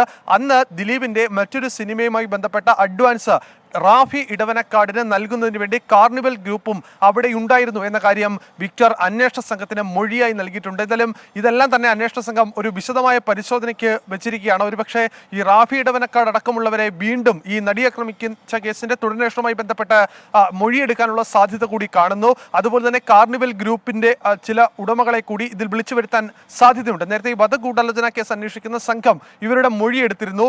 ഇതും അന്വേഷണ സംഘം പരിശോധിക്കാനുള്ള തീരുമാനം എടുത്തിരിക്കുകയാണ്. കാരണം അന്ന് ആ വീട്ടിൽ എന്തൊക്കെയാണ് നടന്നത്, ഈ സൗഹൃദത്തിനപ്പുറമുള്ള മറ്റേതെങ്കിലും തരത്തിലുള്ള ഇടപാടുകൾ ഇവർക്കിടയിൽ ഉണ്ടായിട്ടുണ്ടോ എന്നുള്ളതാണ് അന്വേഷണ സംഘം പരിശോധിക്കുന്നത്. മറ്റൊരു പ്രധാനപ്പെട്ട മൊഴി കൂടി വിക്ടർ ഇന്നലെ അന്വേഷണ സംഘത്തിന് നൽകിയിട്ടുണ്ട്. തനിക്ക് പണം ആവശ്യപ്പെടേണ്ട കാര്യമില്ല, താൻ സാമ്പത്തികമായി വലിയ ഉന്നതിയിലുള്ള ഒരു കുടുംബത്തിന്റെ ഭാഗമാണ്, താൻ ഇതെല്ലാം സഭയ്ക്ക് കൈമാറിയ വ്യക്തി കൂടിയാണ്, തനിക്ക് പണം ആവശ്യപ്പെട്ടുകൊണ്ട് ദിലീപിനെ സന്ദർശിക്കേണ്ട കാര്യമില്ല, തന്റെ ഗാനങ്ങൾ സിനിമയിലൂടെ കേൾക്കണമെന്ന് ആഗ്രഹം ഉണ്ടായിരുന്നു, അതിനുവേണ്ടി മാത്രമാണ് ദിലീപിനെ സന്ദർശിച്ചത് ശരി അരുൺ എന്നതാണ് രാജ്, കൂടുതൽ ഈ വിവരങ്ങൾ ശേഖരിക്കുക. ഈ ഗാനങ്ങൾ ഏതെങ്കിലും സിനിമയിൽ ഉൾപ്പെടുത്തിയോ അന്നത്തെ ചർച്ചയ്ക്ക് ശേഷം? അതോ ഈ ഗാനങ്ങൾ ഉൾപ്പെടുത്തുന്നതിന് പകരമായി എന്തെങ്കിലും സഹായം ചെയ്തു കൊടുത്തോ ഫാദർ വിക്ടർ? നെയ്യാറ്റിൻകര ബിഷപ്പുമായി ബന്ധപ്പെടുത്തുന്ന കണ്ണിയാണോ ദിലീപ് ആരോപിക്കുന്നത് പോലെ, അല്ലെങ്കിൽ ബാലചന്ദ്രകുമാർ ദിലീപിനോട് പറഞ്ഞുവെന്ന് ദിലീപ് അവകാശപ്പെടുന്നത് പോലെ ഈ കണ്ണികൾ കൂട്ടിയിണക്കാനാണോ അന്വേഷണ സംഘത്തിന്റെ ശ്രമം എന്നുള്ളതാണ് അറിയേണ്ടത്. അതിനായി നമുക്ക് കാത്തിരിക്കാം. ഇപ്പോൾ മറ്റൊരു വാർത്തയിലേക്ക്. കോഴിക്കോട് നല്ലളത്തെ ജിഷ്ണുവിന്റെ മരണത്തിൽ പോലീസിനെതിരെ അച്ഛൻ സുരേഷ്. ജിഷ്ണു ഓടി രക്ഷപ്പെടുന്നതിനിടെ വീണ് പരിക്കേറ്റതാകാമെന്ന വാദം തെറ്റാണെന്ന് സുരേഷ് പറയുന്നു. പോലീസ് വിളിച്ചതിനാൽ വീട്ടിലേക്ക് വന്ന ജിഷ്ണു ഓടി രക്ഷപ്പെടാൻ ശ്രമിക്കില്ല. രക്ഷപ്പെടാനായിരുന്നുവെങ്കിൽ പോലീസ് ഉള്ളതുകൊണ്ട് വീട്ടിലേക്ക് വരാതിരിക്കാമായിരുന്നു. മരണത്തിൽ ദുരൂഹതയുണ്ടെന്ന് ഉറച്ചു വിശ്വസിക്കുന്നുവെന്നും ജിഷ്ണുവിന്റെ അച്ഛൻ സുരേഷ് 24നോട് പറഞ്ഞു. ജിഷ്ണു കുറച്ച് കഴിഞ്ഞ് വിളിച്ച് പറഞ്ഞു പോലീസ് എന്നെ തെരഞ്ഞു വന്നിട്ടുണ്ട്, 500 രൂപ ഫൈൻ അടയ്ക്കാനാണ്, ഒരു മുകളിലേക്ക് വരാനാണ് പറയുന്നത് പൈസ. അപ്പം ജിഷ്ണു വായനെ വിളിച്ച് പറഞ്ഞു സംഭവം ഇങ്ങനെയാണ്, 500 രൂപ അടച്ചാൽ പ്രശ്നം കഴിഞ്ഞല്ലോ എന്ന്. പിന്നെ ജിഷ്ണു ഇല്ല, ആളും ഇല്ല. ഈ വഴി മതിൽ ഓന് ഈ വഴി അറിയാം, ഇതിലെ വരാൻ കഴിയും. പിന്നെ അതിൽ അത്രയും ദൂരം നടന്ന് വീടിൻ്റെ മുകളിൽ വരെ എത്തിയിട്ട് അവിടെ ലേശം ഇറങ്ങാൻ മതിലിന് കയറേണ്ട ആവശ്യമില്ല. ജിഷ്ണു ഓടേണ്ട ആവശ്യമില്ലല്ലോ, 500 ഫൈൻ അടക്കാൻ റെഡി ആയിട്ടാണ് ഓല് വിളിച്ചിട്ട് പോവുകയല്ലേ. അത് ആരാ പറയുന്നത്? വീഴ്ച പറ്റാൻ വന്ന് കാലിന് ആദ്യം കാല് പൊട്ട് ചെയ്യുക. ഒരു പേരത്തെ നാൾ വീണിക്കാണെങ്കിൽ ചെറിയതായിട്ട് കുഴി ചാട്ടിയാൽ മതി, അന്നേരം കാല് ഉളുക്കി പോകും, അല്ലെങ്കിൽ കാല് പൊട്ടുക വെൻ്റെ എന്തെങ്കിലും മറ്റല്ല നേർന്ന തന്നെയും പോകും. ചെവിന് ചോര ഉണ്ടെങ്കിൽ മുഖത്തോ തലക്കോ എന്തോ സംഭവിച്ചായിരിക്കണം. ചെവി കൂടുമ്പോഴല്ലേ ഇപ്പോൾ കുട്ടികളൊക്കെ അല്ലെങ്കിൽ വേറെ ഒന്ന് കൂട്ടിയാൽ മുഖത്തടിച്ചാൽ ചിലപ്പോൾ ചെവിന്ന് ചോര വരുമല്ലോ, ഭാഗത്തോട്ട് മൂക്കുന്ന വരും. ചിലപ്പോൾ ഇവിടെ എന്തോ പറ്റിയതായിരിക്കണം. ജോലി ചെയ്താലും ആയിരിക്കും ഓല എന്തിനാ വന്നത്, ഓല എങ്ങനെയാണ് കണ്ടത്, ആരെ ഓടിച്ചിട്ടുണ്ടോ, അവ നടന്നു വന്നിക്കണോ എന്നുള്ള അറിയാൻ കഴിയുള്ളൂ. ഫോറൻസിക് സംഘം ഇപ്പോൾ സ്ഥലത്ത് പരിശോധന നടത്തുകയാണ്. വിവരങ്ങളുമായി അർജുൻ മട്ടന്നൂർ നമുക്കൊപ്പം. അർജുൻ മട്ടന്നൂർ, പോസ്റ്റ്മോർട്ടം റിപ്പോർട്ടിലെ കണ്ടെത്തലുകൾ അനുസരിച്ച് ഏറ്റ പരിക്കുകൾ അത് ഈ ഒരു വീഴ്ചയിൽ സംഭവിച്ചതാണോ? പ്രാഥമികമായി മനസ്സിലാക്കാൻ കഴിയുന്ന കാര്യങ്ങൾ എന്തൊക്കെയാണ്? സുജയ, ഇക്കാര്യം തന്നെയാണ് ഡോക്ടർമാരടങ്ങുന്ന ഫോറൻസിക് സംഘം പരിശോധിക്കുന്നത്. ഇന്നലെ പോസ്റ്റ്മോർട്ടത്തിൽ വ്യക്തമായ കാര്യം ഇത്തരത്തിൽ തലക്കും വാരിയെല്ലിനും ഗുരുതരമായി പരിക്കേറ്റിട്ടുണ്ട് എന്നാണ്. എന്നാൽ ഈ പരിക്ക് ഏത് തരത്തിൽ പറ്റിയതാണ് എന്നാണ് ഇപ്പോൾ പരിശോധിച്ചുകൊണ്ടിരിക്കുന്നത്. പ്രത്യേകിച്ച് ഈ സ്ഥലത്താണ് ഇന്നലെ ജിഷ്ണുവിനെ അവശനിലയിൽ കണ്ടെത്തിയത്. തുടർന്ന് ആശുപത്രിയിൽ എത്തിക്കുമ്പോഴേക്കും ജിഷ്ണു മരിക്കുകയായിരുന്നു.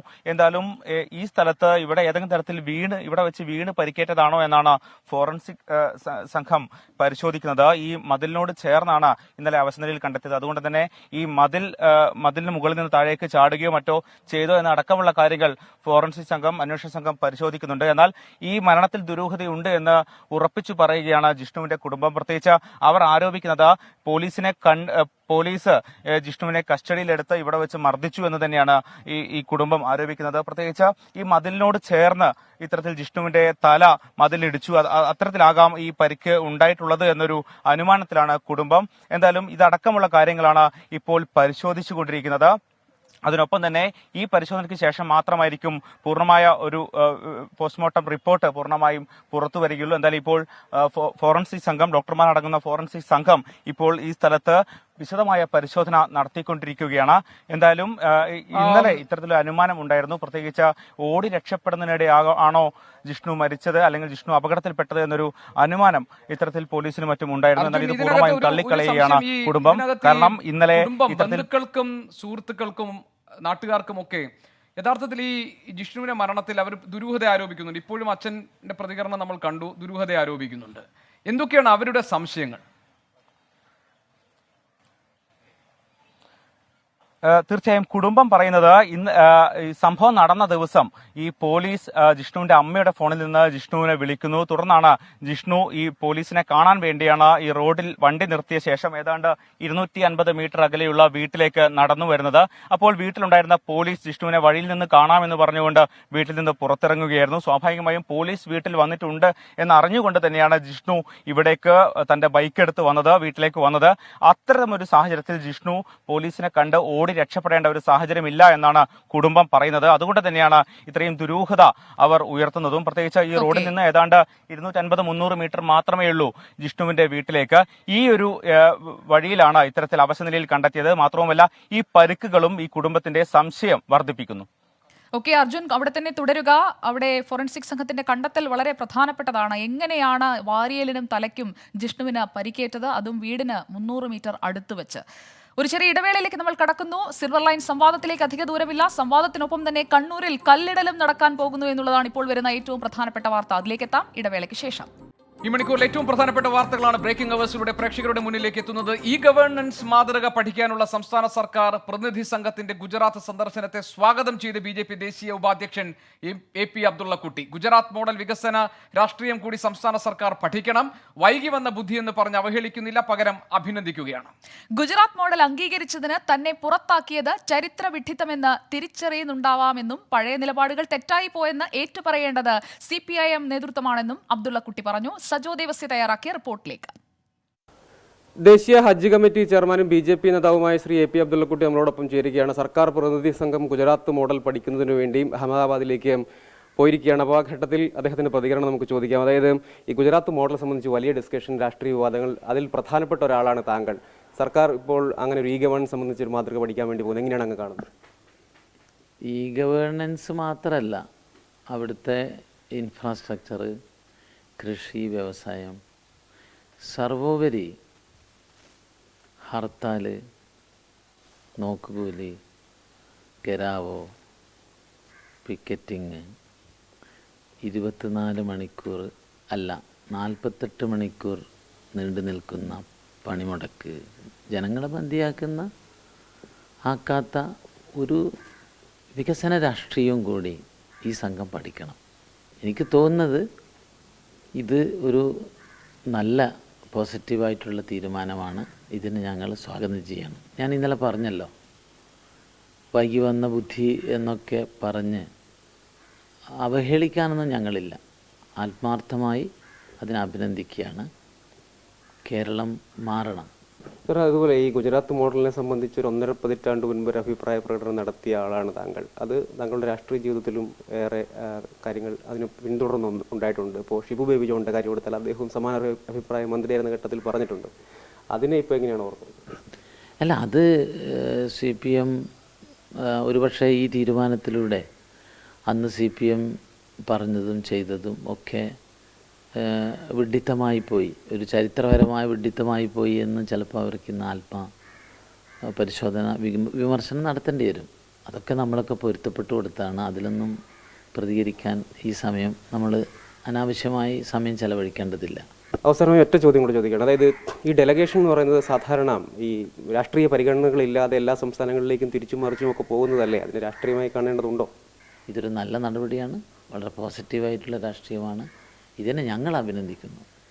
സ്വാഭാവികമായും തെറ്റിദ്ധരുത്തേണ്ടത്, പഴയതൊക്കെ തെറ്റായിപ്പോയി എന്ന് പറയേണ്ടത് പിണറായി വിജയനും കോടിയേരി ബാലകൃഷ്ണനുമാണ്. അതിനവർ തയ്യാറാകുന്നുള്ളത് വേറൊരു വിഷയം.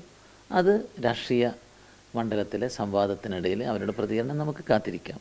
വളരെ നന്ദി. അതാണ് അദ്ദേഹം പറയുന്നത്. പുതിയ തീരുമാനം സംബന്ധിച്ച് സർക്കാരിന് പരിഹാസം, ഒപ്പം അത് ആത്മാർത്ഥമാണെങ്കിൽ സ്വാഗതം ചെയ്യുന്നു എന്നും അദ്ദേഹം വിശദീകരിക്കുകയാണ്. രാജേഷ് വളരിക്കുണ്ടിനൊപ്പം സജോ ദേവസ്യ, 24 കണ്ണൂർ. സജോ ദേവസ്യ, AP അബ്ദുള്ളക്കുട്ടിയുടെ പ്രതികരണം എടുക്കുകയായിരുന്നു. നമുക്കിനി ഈ സിൽവർ ലൈൻ സംവാദത്തിലേക്ക് പോകാം. ഏതാണ്ട് 3 മിനിറ്റ് മാത്രമാണ് ഇനി ഈ സിൽവർ ലൈൻ സംവാദം തുടങ്ങാൻ വേണ്ടി ബാക്കിയുള്ളത്. ഈ പദ്ധതി എതിർക്കുന്നവരുടെ പാനലിലുള്ളത് RVG മേനോൻ മാത്രമാണ്. ഈ സംവാദ പരിപാടിയിൽ ഒരു മാറ്റവുമില്ലാതെ മുന്നോട്ട് പോകുമെന്ന് കേരളയിൽ അറിയിച്ചിട്ടുണ്ട്. സംവാദ പരിപാടിയുടെ വിശദാംശങ്ങളിലേക്കാണ് സുജയ നമുക്കിനി പോകാനുള്ളത്. MG പ്രദേശ് തിരുവനന്തപുരത്ത് നിന്ന് നമുക്കൊപ്പമുണ്ട്. പ്രദേശ്, സംവാദം തുടങ്ങാറായോ?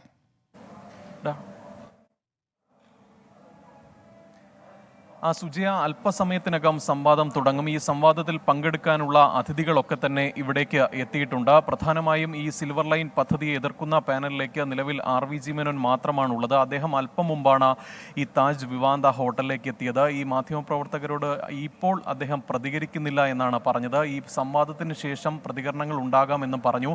ഈ നേരത്തെ തന്നെ അദ്ദേഹത്തിൻ്റെ ഉൾപ്പെടെ പ്രതികരണങ്ങൾ വന്നിരുന്നത് ഈ ഒരു സംവാദം കൊണ്ട് ഈ സിൽവർ ലൈൻ പദ്ധതിയിൽ കൂടുതൽ പ്രയോജനമില്ല. കാരണം ഈ ജനങ്ങളിലേക്ക് ഇറങ്ങിച്ചെന്നുള്ള ചർച്ചകളും മറ്റ് സംവാദങ്ങളുമാണ് വേണ്ടത് എന്നായിരുന്നു ഈ RVG മേനോൻ്റെ ഈ വിഷയത്തിൽ അടക്കമുള്ള നിലപാട്. എന്തായാലും അല്പസമയത്തിനകം തന്നെ ഈ സിൽവർ ലൈൻ സംവാദം തുടങ്ങും. ഈ പ്രധാനമായും ഈ സിൽവർ ലൈൻ പദ്ധതിയെ അനുകൂലിക്കുന്ന പാനലിൽ റെയിൽവേ ബോർഡ് മുൻ അംഗം സുബോധ് ജെയിൻ, അതുപോലെ തന്നെ ശാസ്ത്ര സാങ്കേതിക സർവകലാശാല മുൻ vice chancellor Kunchariya P. Isaac, അതുപോലെ തന്നെ ഈ chamber of commerce president Raghuchandran Nair തുടങ്ങിയവരാണ് ഇതിൽ പ്രധാനമായും അനുകൂലിക്കുന്ന പാനലിൽ പങ്കെടുക്കുന്നത്. ഈ പദ്ധതിയിൽ അല്ലെങ്കിൽ ഇത്തരത്തിലൊരു ചർച്ചയിൽ പ്രധാനമായും ഉയരുന്ന ചോദ്യം ഒന്ന് ഈ പരിസ്ഥിതിയുമായി ബന്ധപ്പെട്ട ഒരു വിഷയമായിരിക്കും. കാരണം ഈ സിൽവർ ലൈൻ പദ്ധതി നടപ്പിലാകുമ്പോൾ അത് പരിസ്ഥിതിക്ക് എത്രമാത്രം ദോഷമുണ്ടാക്കും അല്ലെങ്കിൽ പരിസ്ഥിതിക്ക് എത്രമാത്രം കോട്ടമുണ്ടാക്കുമെന്നുള്ള പ്രധാനപ്പെട്ട ഒരു ചോദ്യം ഇന്നത്തെ സംവാദത്തിൽ ഉയരാം. മറ്റൊന്ന് ഇതിൻ്റെ സാമ്പത്തിക വശമാണ്. കാരണം വലിയ മുതൽ മുടക്കിൽ അല്ലെങ്കിൽ വലിയ തുകയ്ക്ക് ഇത്തരത്തിലൊരു പദ്ധതി കേരളത്തിൽ നടപ്പാക്കണമോ എന്നുള്ള ഒരു വാദം അല്ലെങ്കിൽ ഒരു ചോദ്യമാണ് മറ്റൊന്ന്. ഈ മറ്റ് പ്രധാനപ്പെട്ട കാര്യം ഈ ജനങ്ങളെ വിശ്വാസത്തിലെടുത്തല്ല ഈ പദ്ധതി നടപ്പിലാക്കുന്നത് എന്ന തരത്തിലുള്ള ഒരു വലിയ ആക്ഷേപം. പ്രതീഷ്, കേരളയിൽ അധികൃതരുമായി സംസാരിച്ചിരുന്നോ? സംവാദം തുടങ്ങാൻ പോവുകയാണല്ലോ. 3 പേർ ഈ പദ്ധതിയെ അനുകൂലിക്കാനുണ്ട്. അവർക്ക് 30 മിനിറ്റ് സമയം കിട്ടും. എന്നാൽ എതിർഭാഗത്തുള്ള RVG മേനോന് അതിന് ആനുപാതികമായി സമയം കൂട്ടി നൽകുന്നുണ്ടോ? അതൊന്ന് അധികൃതരോട് ചോദിക്കൂ. എങ്ങനെയായിരിക്കും ഈ സംവാദത്തിന്റെ സമയം? അത് പുനർനിശ്ചയിച്ചിട്ടുണ്ടോ?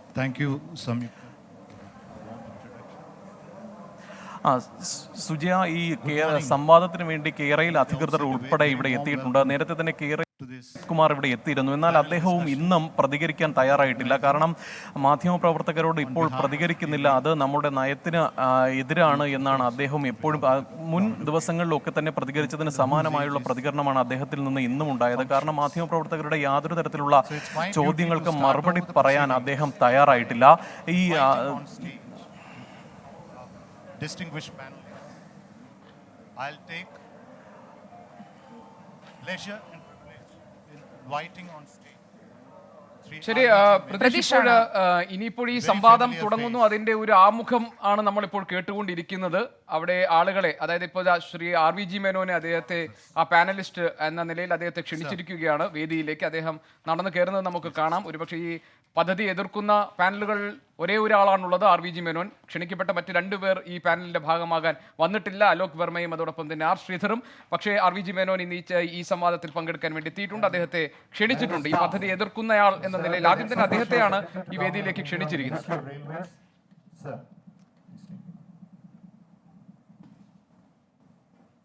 പ്രതീക്ഷ, ഈ ഒരു സംവാദത്തിന്റെ ഒരു രേഖ അല്ലെങ്കിൽ ഒരു രൂപരേഖ എങ്ങനെയായിരിക്കും? അതായത് RVG മേനോൻ ഈ പദ്ധതിയെ എതിർത്ത് സംസാരിക്കുമ്പോൾ അനുകൂലിച്ചും എതിർത്തും ഓരോരുത്തർ സംസാരിക്കുമെന്നുള്ള ഒരു ഘടനയായിരുന്നല്ലോ ഈ സംവാദത്തിനുണ്ടായിരുന്നത്. അപ്പോൾ അനുകൂലിക്കുന്നവർ ഓരോരുത്തരും സംസാരിച്ചതിന് ശേഷം ആനുപാതികമായി RVG മേനോനും അവസരം നൽകിക്കൊണ്ടുള്ള ഒരു സംവാദമായിരിക്കുമോ?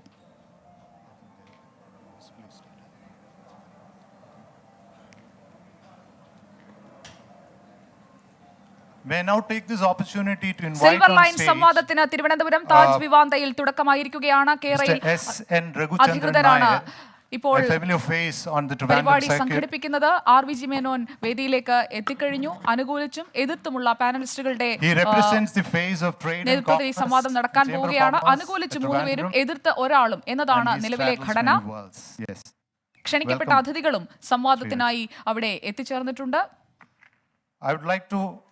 Next, invite Dr. Kuriakos, Dr. Kunjaria,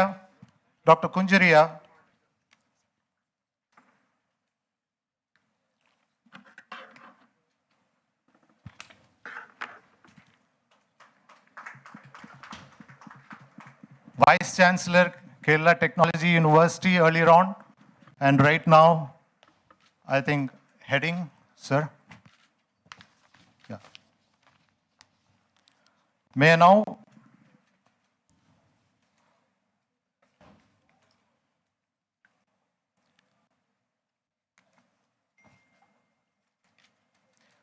go on to the formal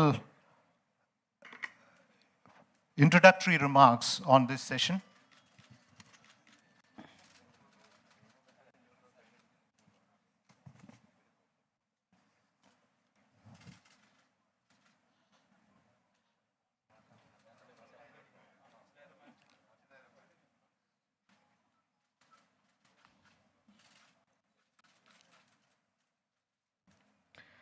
silver line സംവാദ പരിപാടി തുടങ്ങുകയാണ്. തിരുവനന്തപുരത്ത് നടക്കുന്ന ഈ സംവാദ പരിപാടിയുടെ തത്സമയ ദൃശ്യങ്ങളാണ് ഇപ്പോൾ നമ്മൾ കാണുന്നത്.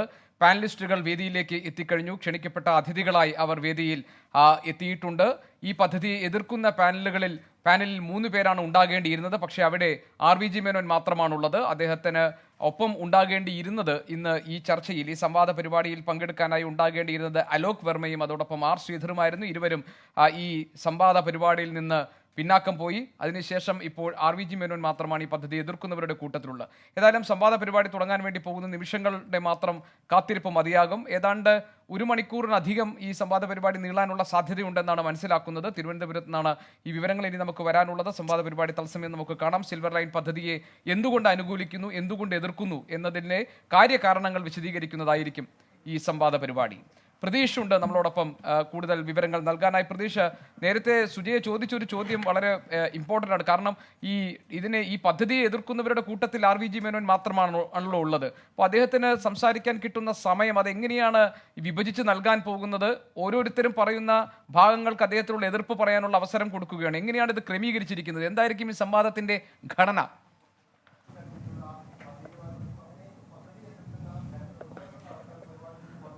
ഗോപികൃഷ്ണൻ, ഈ സംവാദത്തിലേക്ക് ഇപ്പോൾ കടക്കുകയാണ്. അല്പസമയത്തിനകം തന്നെ ഈ സംവാദം ആരംഭിക്കും. ഇപ്പോൾ ഈ സംവാദത്തിൽ പങ്കെടുത്തിരിക്കുന്ന അതിഥികളെ പരിചയപ്പെടുത്തുകയാണ്.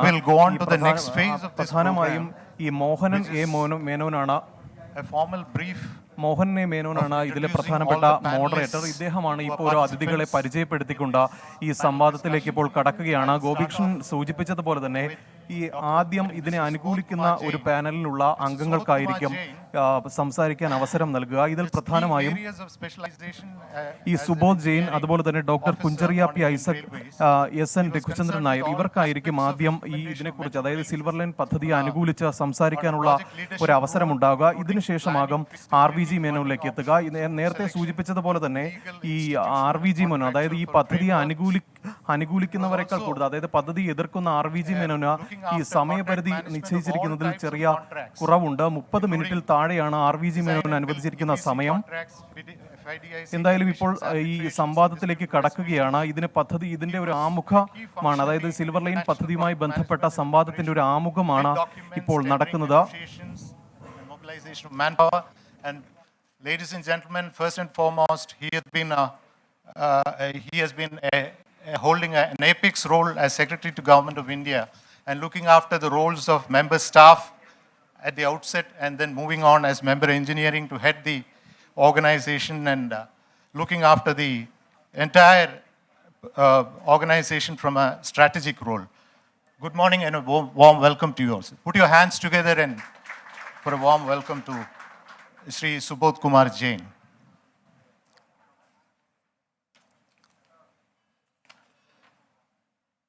Let me take the opportunity to welcome to our midst Shri RVG Menon as the panelist speaking against the motion today. Shri RVG Menon is a very familiar face for all of us. He is a distinguished professor of engineering and he was the principal of Government College of Engineering, Kannur. He was also the director of Agency for Non-Conventional Energy and Rural Technology, ENERT. He is also the author of an introduction of the book, An Introduction to the History and Philosophy of Science, which is a part of engineering curriculum in India.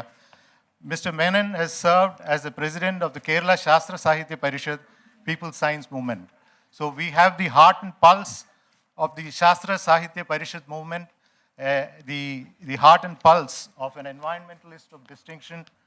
Please put your hands together and extend a warm welcome to Sri Menon, Sri RVG Menon.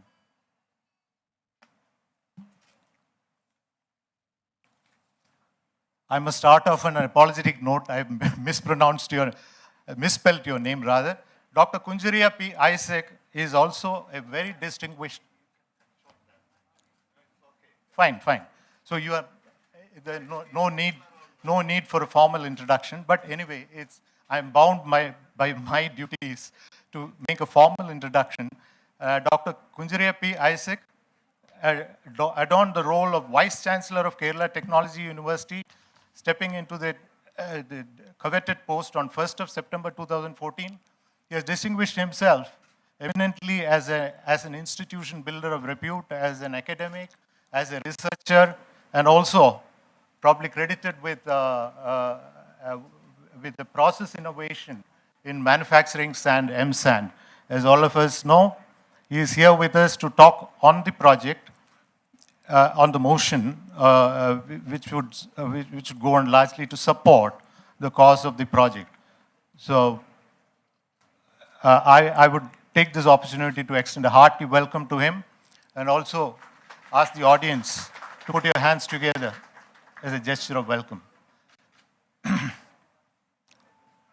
We have a very familiar face from Trivandrum, Sri S.N. Raghuschandran Nair, who serves as the president of the Trivandrum Chamber of Commerce and Industry.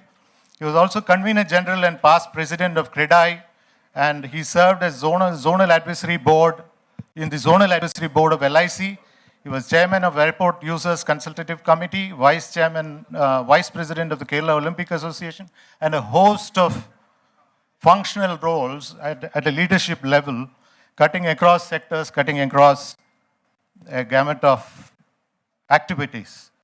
He, if I recall in my brief association with him, he was the voice, the heart and soul of Awake Trivandrum, an influence group, an interest group, and pressure group, whatever you would like to call it, that helps monitor the project and surveillance for the ongoing projects in Trivandrum as a part of engaging actively in a volunteership role in the affairs of the state, particularly with respect to development agenda. Welcome on board, Sri Raghuschandran Nair, and put your hands together to welcome him. With these formal words of introduction, let me invite on stage Sri Samyukta to give a brief outline of what this project is all about. And from there, we will go on to the business side of things. Samyukta, please. Silver Line, the semi-high-speed rail project.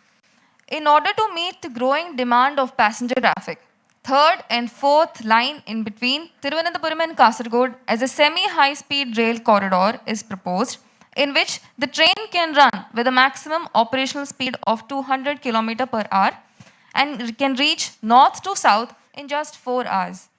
Kerala Rail Development Corporation Limited, a joint venture company of Government of India and Government of Kerala, conceived the project and is tasked with its implementation. This double line rail can run with a maximum operational speed of 200 km per hour in the Silver Line corridor. The corridor will carry around 80,000 passengers per day in the beginning as per the traffic projections. Feasibility study was conducted in 2019 and Railway Board issued in-principle approval for the project on 17/12/2019. Detailed project report of Silver Line was prepared thereafter and submitted to the Ministry of Railways in June 2020 for approval. DPR estimates project cost as Rs 63,941 crore. Now, the project is before the Ministry of Railways for their approval. As per the DPR, the project, once completed, is expected to enable savings in time, energy, and money, thereby channelizing these towards other constructive purposes. As per the DPR, the line will reduce pollution on the roads and congestion, improve safety, and reduce dependence on imported fuels. Last mile connectivity and multimodal integration is also envisaged in the DPR. Thank you, Samyukta, for this brief introduction of what the project is all about. Now, it's time for me to take over and take you through the business side of things. When we talk of Silver Line as a project, what comes to mind immediately is a fundamental question for Kerala in the transportation sector and infrastructure development.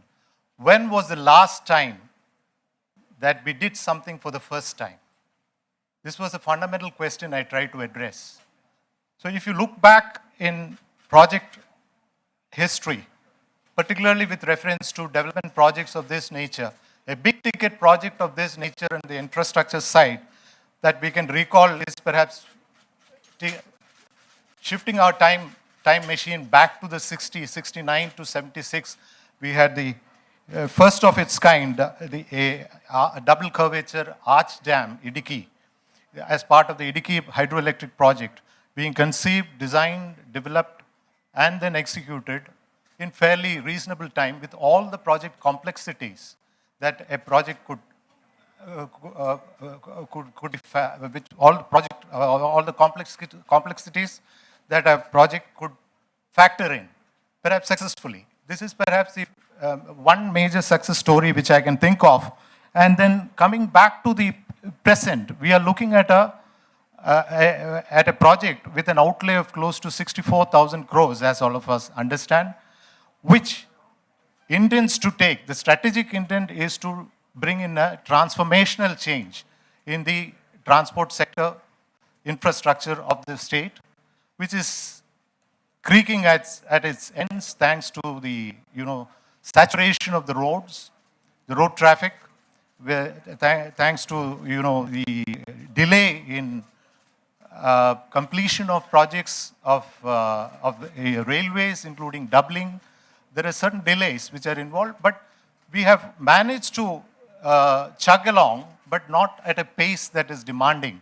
So perhaps that is one another area worth looking at in this transformational case scenario, which presents a case in favor of the project.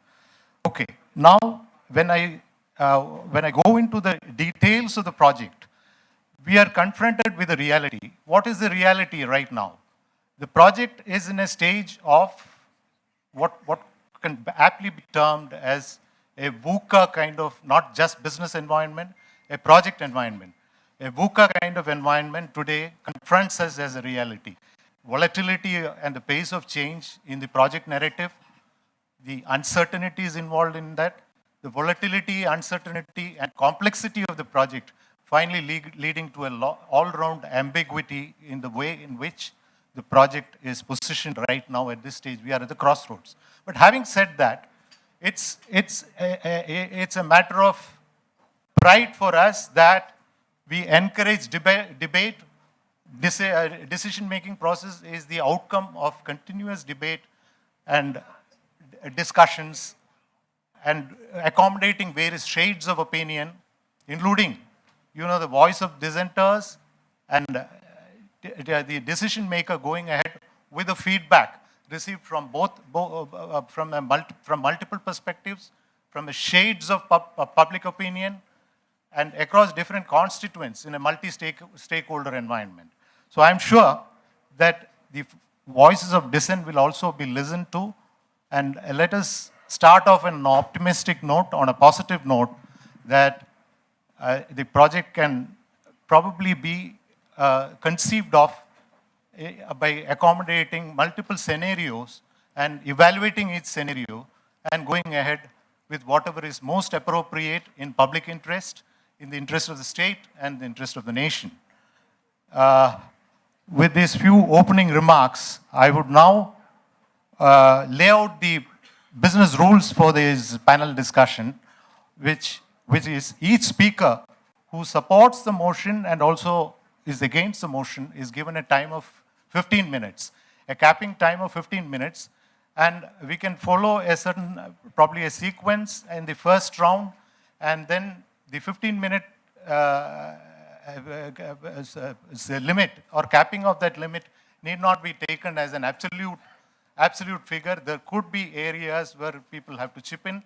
In that case, it may extend beyond the 15-minute limit. That is understood, appreciated, and but to the extent possible, we'll try to stick on to the time limit.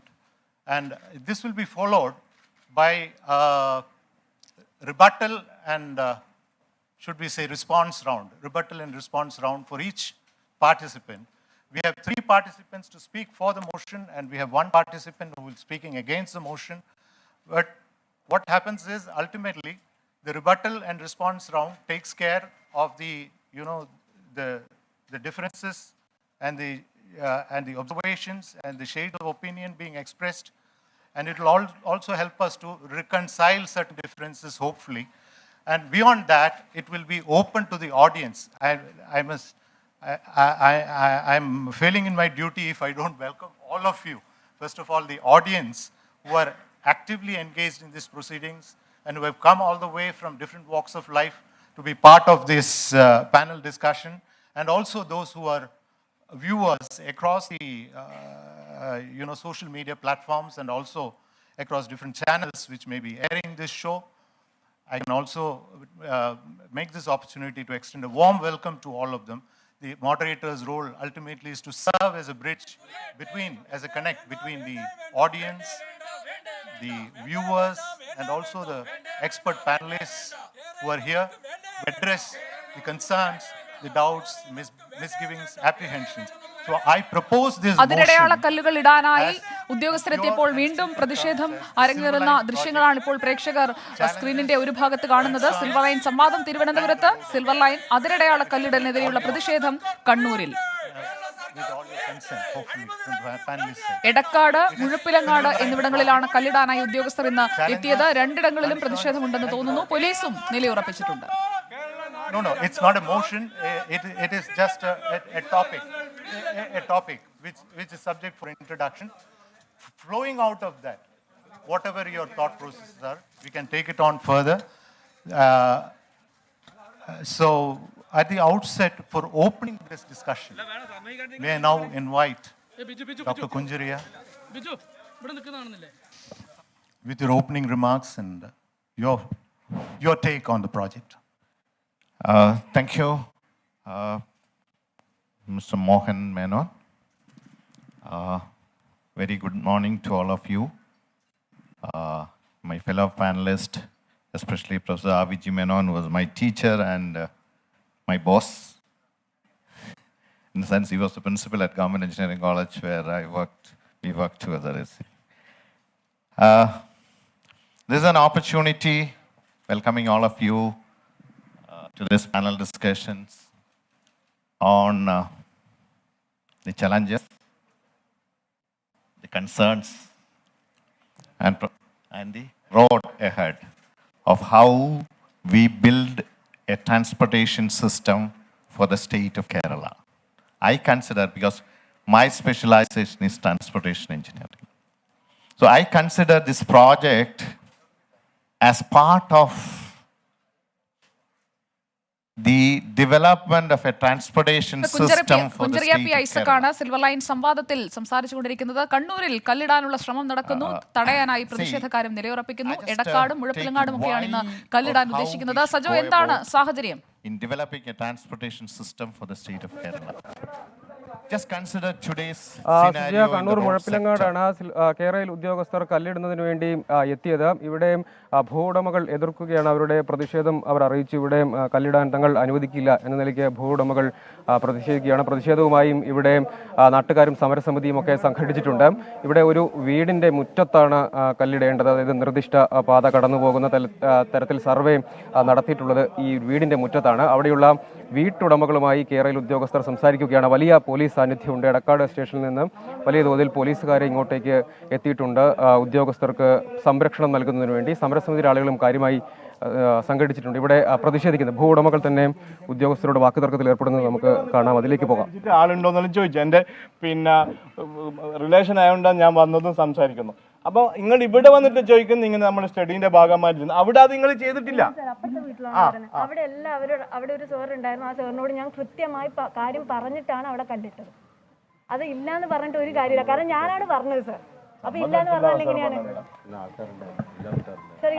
വന്നതിന് ശേഷം ഇത് നിങ്ങൾ ഒറ്റ minute ഞാൻ പറഞ്ഞോട്ടെ. നിങ്ങൾ ഇത്രയും police സന്നാഹത്തോടു കൂടി എല്ലാം വന്നു ആരാണ് പേടിച്ചു പോണ്ടിരിക്കുക? ആരും പേടിപ്പിക്കാൻ വേണ്ടി കൊണ്ടുവരുന്നില്ല. ഇതിനു മുന്നേ ഞങ്ങൾക്കെതിരെ അറ്റാക്ക് ഉണ്ടായതുകൊണ്ടാണ്. നിങ്ങൾ അങ്ങനെയാണെങ്കിൽ നിങ്ങൾക്ക് എന്റെ കുടുംബ സുഹൃത്തുക്കളെ നിങ്ങൾ നോട്ടീസ് കൊടുത്ത് നിയമനം ചെയ്തോ? ഇത് പൊടുന്നതിനെ പോലീസും പട്ടാളത്തെ എങ്ങോട്ട് കഴിഞ്ഞാൽ ആൾ പേടിച്ചു വന്നിരിക്കുന്നത് ആ ധാരണ നിങ്ങൾക്ക് വേണ്ട. നോട്ടീസ് കൊടുത്തിട്ട് ആൾക്കാർ ഞാൻ എന്റെ കുടുംബ സുഹൃത്തായോടെ പറയുന്നത്, നിങ്ങൾ നോട്ടീസ് കൊടുത്ത് അതിന് നിയമപ്രകാരം നടപടി എടുത്തു കഴിഞ്ഞാൽ പോലീസിന് നമ്മൾ അനുവദിക്കൂ. നിയമപരമായിട്ട് പോട്ടെ. ഇതിപ്പോ അനധികൃതമായിട്ടാണ് മേഡം വന്നിട്ടുള്ളത്. അത് നമ്മൾ സമാധാനപരമായിട്ടാണ് പറയുന്നത്. നമ്മൾ അക്രമത്തിലൂടെ വയലന്റ് ആയിട്ടല്ല പറയുന്നത്. നിങ്ങൾ നിയമപരമായിട്ട് നോട്ടീസ് കൊടുത്തുകൊണ്ടു അതിന്റെ നടപടിക്രമത്തിൽ അനുസരിച്ച് എന്തിനു സമ്മതിക്കില്ല? നിങ്ങൾ എടക്കാട് SI-യും CI-ന്റെ നേതൃത്വത്തിൽ ഞങ്ങളെ ഇവരെല്ലാം അറസ്റ്റ് ചെയ്യുവോ വെടിവെച്ച് കൊല്ലുവോ എന്ത് വേണം ചെയ്തോ അത് ഏറ്റെടുക്കാൻ ഞങ്ങൾ തയ്യാർ. ഇതിപ്പോ പൊടുന്ന നിങ്ങൾ വന്നിട്ട് ഒരു പാവപ്പെട്ട കുടുംബങ്ങളോട് പറയുന്നത് നിങ്ങൾ ഇത് അവിടെ കുറ്റിയടിക്കുന്നത് ഇത് പോകും. അത് ന്യായീകരിക്കാൻ പറ്റില്ല. അത്ര മാത്രമേ നമുക്ക് പറയാനുള്ളൂ. നിയമാനുസൃതം പോകുന്നതിന് അതിന്റെ നടപടിയിലൂടെ പോകുന്നത് അനുവദിക്കൂ. ഞാൻ കുടുംബ സുഹൃത്താ, എന്റെ കുടുംബ സുഹൃത്താ, എന്റെ കുടുംബ സുഹൃത്താ.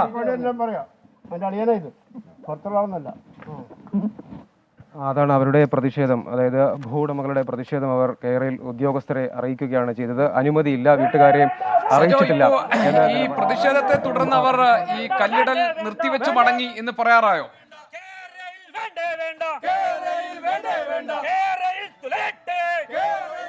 ഇവിടെ നിന്ന് ഉദ്യോഗസ്ഥർ മടങ്ങിയിട്ടില്ല. ആദ്യ ഘട്ടമെന്ന നിലയിൽ അവർ അവരുടെ ഭൂവുടമകൾ പ്രതിഷേധിച്ചതോടുകൂടി അവരോട്, അതായത് ഇപ്പോൾ നിലവിൽ ഉദ്യോഗസ്ഥർ എത്തി നിൽക്കുന്നത് ഒരു വീട്ടുമുറ്റത്താണ്. ആ വീടിന്റെ ഉടമയോടും അവരുടെ ബന്ധുക്കളോടുമാണ് സംസാരിച്ചത്. അവരുടെ ഭാഗം കേട്ടു. പക്ഷേ മടങ്ങാൻ തീരുമാനിച്ചിട്ടില്ല ഉദ്യോഗസ്ഥർ. ഇവിടെ തന്നെ പോലീസ്, വലിയ തോതിലുള്ള പോലീസ് സാന്നിധ്യം ഇവിടെയുണ്ട്. പോലീസ് ഉദ്യോഗസ്ഥരുടെ സാന്നിധ്യമുണ്ട്. അവരുടെ കൂടി സംരക്ഷണത്തിൽ ഇത് തുടരുക എന്നതാണ് അവരുടെ ഉദ്ദേശം. ചേട്ടന്റെ വീടാണോ ഇത്? അതെ. എന്താണ് നിങ്ങളുടെ അഭിപ്രായം? നമ്മളെ അഭിപ്രായം നമ്മൾ കല്ലിടാൻ സമ്മതിക്കൂല. ഈ വീടിന്റെ മുറ്റത്താണ് ഇപ്പോൾ കല്ലിടാൻ വെച്ച് വീട് ഇങ്ങനെ പോകും, നമുക്ക് ഇങ്ങനെ കട്ട് ചെയ്ത് പോകും. ഇത് വീടെല്ലാം എടുക്കേണ്ട വരും. ഇത് ബി ക്ലാസ് സ്ഥലമാണ്, റെയിൽവേന്റെ. അപ്പൊ റെയിൽവേന്റെ സ്ഥലം ഇവർക്ക് വിട്ടുകൊടുക്കൂല. അപ്പൊ നമ്മുടെ വീടെല്ലാം അങ്ങനെ പോകും. ഇവർ പൈസയും തരില്ല. നിങ്ങൾക്ക് നോട്ടീസ് തന്നിട്ടുണ്ടോ? എന്താണ് നിങ്ങൾ ഇപ്പോൾ ഉദ്യോഗസ്ഥരോട് സംസാരിച്ചത്? ഒന്നും തന്നിട്ടില്ല. എന്നെ സംസാരിച്ചേ അറിയില്ല. ഇന്ന് രാവിലെ ഉദ്യോഗസ്ഥർ ഇല്ല അറിയാം. ഇപ്പൊ അറിയുന്നേ നമ്മള്. ഇപ്പൊ നമുക്ക് ഫോണായിട്ട് പറഞ്ഞതാ, ടൗണിൽ നിന്ന് വരുമ്പോ ഇവിടെ അനുവദിക്കാൻ കഴിയില്ല എന്നുള്ള നിലപാട് പറഞ്ഞു. അതാണ് ഈ വീടിന്റെ, അതായത് ഈ കാണുന്ന വീടിന്റെ ഉടമയാണ്. മാഡം, നമ്മൾ ഇവർക്ക് നോട്ടീസ് കൊടുത്തിട്ടില്ലെന്നാണ് ഇവർ പറയുന്നത്.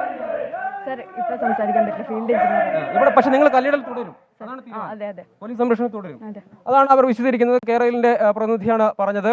കല്ലിടൽ തുടരും എന്ന നിലപാടിൽ അവർ ഉറച്ചു നിൽക്കുന്നു. പക്ഷേ ഇവിടെ ഭൂവുടമകൾ, നാട്ടുകാർ, സമരസമിതി അവരൊക്കെ സംഘടിച്ചിട്ടുണ്ട്, പ്രതിഷേധിക്കും എന്ന നിലപാടിൽ തന്നെ അവർ ഉറച്ചു നിൽക്കുകയാണ്. എന്താണ് നിങ്ങളുടെ നിലപാട്? എന്താണ് ഈ സാധാരണ ജനങ്ങളെ ദുരിതക്കയത്തിലാക്കുന്ന ഈ കേരള പരിപാടി അവസാനിക്കുന്നത് വരെ പല്ലും നഖവും ഉപയോഗിച്ച് നമ്മൾ എതിർക്കും. ഇതിൽ വലിയ പോലീസ് സന്നാഹത്തോടെ വന്നിട്ട് ഇവിടെ കല്ലിടുമെന്ന് പറയുന്നത് നമ്മൾ എതിർക്കും. നമ്മൾ സർവശക്തി ഉപയോഗിച്ച് എതിർക്കും. അതാണ് അവർ വിശദീകരിക്കുന്നത്. ഇപ്പോഴും അവർ കേരളയിൽ ഉദ്യോഗസ്ഥരുടെ വാക്കുതർക്കത്തിൽ ഏർപ്പെടുന്നുണ്ട്. വലിയ പോലീസ് സാന്നിധ്യം തന്നെ, എടക്കാട് സ്റ്റേഷനിൽ നിന്നുള്ള വലിയ പോലീസ് സാന്നിധ്യം ഇവിടെയുണ്ട്. ഇപ്പോഴും കേരളത്തിലെ ഉദ്യോഗസ്ഥർ ഇവിടെ തുടരുന്നു, പോലീസ് ഇവിടെ തുടരുന്നു. ഒപ്പം കല്ലിടുന്നതിന് വേണ്ടി കല്ലുകൾ, സർവേ കല്ലുകൾ ഇങ്ങോട്ടേക്ക് എത്തിച്ചിട്ടുണ്ട്. അതിനുവേണ്ടിയുള്ള ജോലിക്കാരെയും ഇങ്ങോട്ടേക്ക് എത്തിച്ചിട്ടുണ്ട്. ഇപ്പോഴും കേരള ഉദ്യോഗസ്ഥരുമായുള്ള വാക്കുതർക്കം തുടരുകയാണ്. പക്ഷേ അതിന് മുമ്പേ നിങ്ങളൊന്ന് ഇവരുമായിട്ട് സംസാരിക്കണ്ടേ? സ്റ്റഡി നടത്താൻ വേണ്ടി മാത്രമാണ് ഇത്.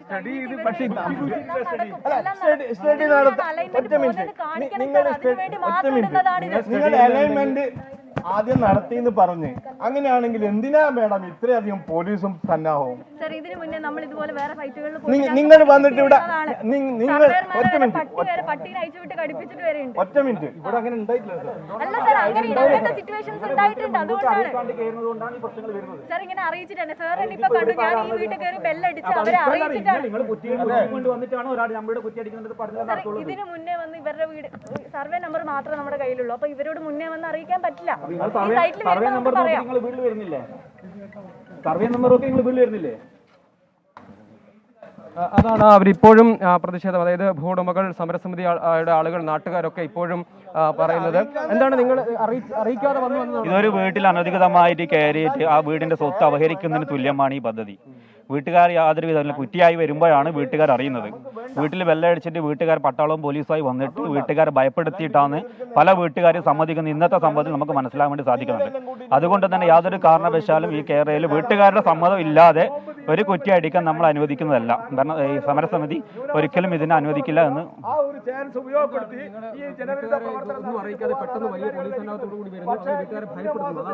അല്ല, അത് കാണുമ്പോൾ തന്നെ ഭയപ്പെടൂലേ? ഇത്രയും വല്ല പോലീസ് സന്നാഹവും TV മീഡിയ എല്ലാം വരുമ്പോൾ തന്നെ ആരെ ഭയപ്പെടാണ്ടിരിക്കുക? അതും റംസാൻ മാസം ഒരു മുസ്ലിം വീട്ടിൽ ആരും 10-12 മണിയാണ്ട് വീട്ടിൽ നിന്ന് എണീക്കന്നെ ഇല്ല. നോമ്പ് കാലം അത്താഴം കഴിഞ്ഞ് നിസ്കരിച്ച് കിടന്നുറങ്ങിയാൽ പിന്നെ എണീക്ക ഉച്ചക്കാന്ന്. വൈകുന്നേരത്തെ നോമ്പ് തുറ ഉണ്ടാക്കണ്ടേ? എല്ലാവരും ഖുർആൻ പാരായണവും കഴിഞ്ഞിട്ട് കിടന്നുറങ്ങുന്നുണ്ടാവും. അവിടെയെല്ലാം വന്നിട്ട് നിങ്ങൾ പെട്ടെന്ന് ഈ സന്നദ്ധ ആരാ പേടിച്ചു പോകാണ്ടിരിക്കുക?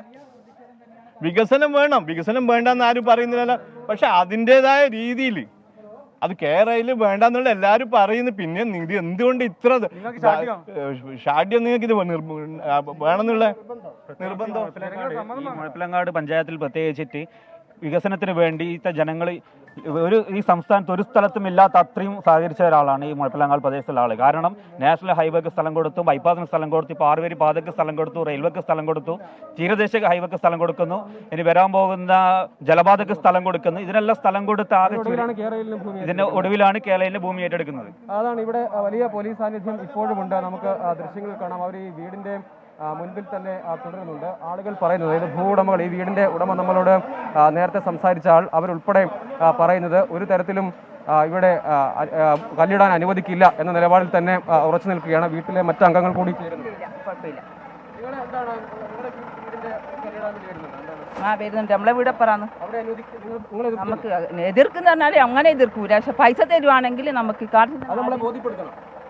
നഷ്ടപരിഹാരം ബോധ്യപ്പെടുത്തണം. അതന്നെ ബോധ്യപ്പെടുത്തണം. അത് പക്ഷേ നിങ്ങളോട് നേരിട്ട് വീടുകളിലൊക്കെ വന്ന് പറഞ്ഞില്ലേ? ജനപ്രതിനിധികളൊക്കെ നേരിട്ട് വന്ന് വീടുകൾ സന്ദർശിക്കുന്നുണ്ടായിരുന്നല്ലോ. ഇല്ല, അങ്ങനൊന്നും പറഞ്ഞില്ല. നിങ്ങൾക്ക് അത് ഈ നഷ്ടപരിഹാരം സംബന്ധിച്ച് ആശങ്കയാണോ നിങ്ങൾക്ക്? ആശങ്കയുള്ള പൈസ കിട്ടുമോ ഇല്ലയോ എന്നുള്ള ആശങ്കയുള്ള അതാണ് നിങ്ങൾക്ക് പ്രതിഷേധം. ഇതുമില്ല, ഒരു സെന്റ് ഭൂമി വരെ ഇല്ല. ഇതേ ഉള്ളൂ. വിട്ടുകൊടുക്കാൻ നിങ്ങൾ തയ്യാറാണ്, പക്ഷെ നഷ്ടപരിഹാരം കിട്ടണം. അങ്ങനെയാണോ? നഷ്ടപരിഹാരം കിട്ടും. ആ കാര്യത്തിൽ നിങ്ങൾക്ക് ആശങ്കയുണ്ട്? ആശങ്കയുണ്ട്. അതാണ് പറയുന്നത്. ഓക്കെ. അതാണ് അങ്ങനെ അഭിപ്രായമുള്ളവരുണ്ട്. തൊട്ടടുത്ത വീടുകളിലും, അതായത് ഇവിടെ നിന്ന് കടന്നു പോകുന്നത് ഈ വീടുകൾക്കെല്ലാം മുൻപിൽ കൂടിയാണ്. അപ്പോൾ അവിടെയുള്ള ആളുകൾക്ക് ഓരോ തരത്തിലുള്ള അഭിപ്രായമാണ്. ചില ആളുകൾക്ക് ഭൂമി വിട്ടുകൊടുക്കാൻ തയ്യാറല്ല, ചില ആളുകൾ നഷ്ടപരിഹാരം സംബന്ധിച്ച് ഞങ്ങൾക്ക് ആശങ്കയുണ്ട് എന്ന് പറയുന്നു. ഇവിടെ ഇപ്പോഴും ഈ തൊഴിലാളികൾ ഇങ്ങോട്ടേക്ക് എത്തിയിട്ടുണ്ട്. സർവേ ഇവിടെ ആരംഭിച്ചിട്ടുണ്ട്. നമുക്ക് ആ ദൃശ്യങ്ങളിലേക്ക് പോകാം. സർവേ ഇതിനകം ആരംഭിച്ചിട്ടുണ്ട്. ഇവിടെ ജീവനക്കാർക്ക്, തൊഴിലാളികൾക്ക് ഇതിനകം കേരള ഉദ്യോഗസ്ഥർ നിർദ്ദേശം നൽകിയിട്ടുണ്ട്. സർവേ ആരംഭിക്കാനുള്ള ഒരുക്കങ്ങൾ അവരിവിടെ നടത്തുന്നുണ്ട്. പക്ഷേ തടയും എന്ന് പറഞ്ഞുകൊണ്ട് ഈ ഭൂ ഉടമകൾ ഉൾപ്പെടെയുള്ള ആളുകളും ഇവിടെ സംഘടിച്ച് നിൽക്കുന്നത് നമുക്ക് കാണാം.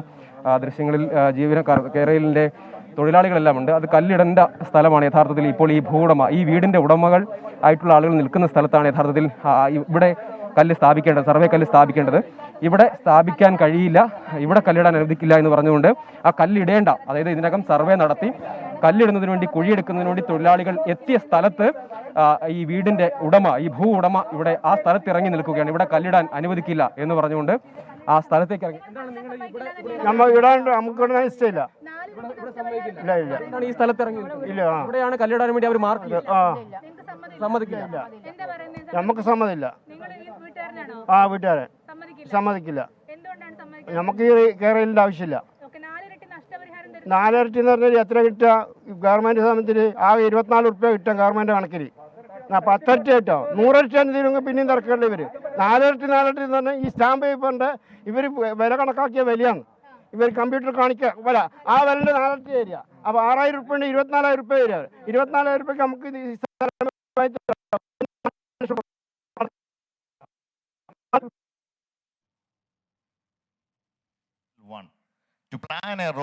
സിൽവർ ലൈൻ സംവാദം ഇപ്പോൾ നടക്കുകയാണ്. ഡോക്ടർ കുഞ്ചറിയ പി ഐസക്കാണ് സംസാരിക്കുന്നത്. ആദ്യഘട്ടത്തിൽ പാനലിസ്റ്റുകൾ തങ്ങളുടെ നിരീക്ഷണങ്ങൾ പദ്ധതിയെക്കുറിച്ച് പറയുകയാണ്. അതിനുശേഷമാണ് വാദവും എതിർവാദവുമായി സംവാദത്തിന്റെ ശൈലിയിലേക്ക് പോവുക.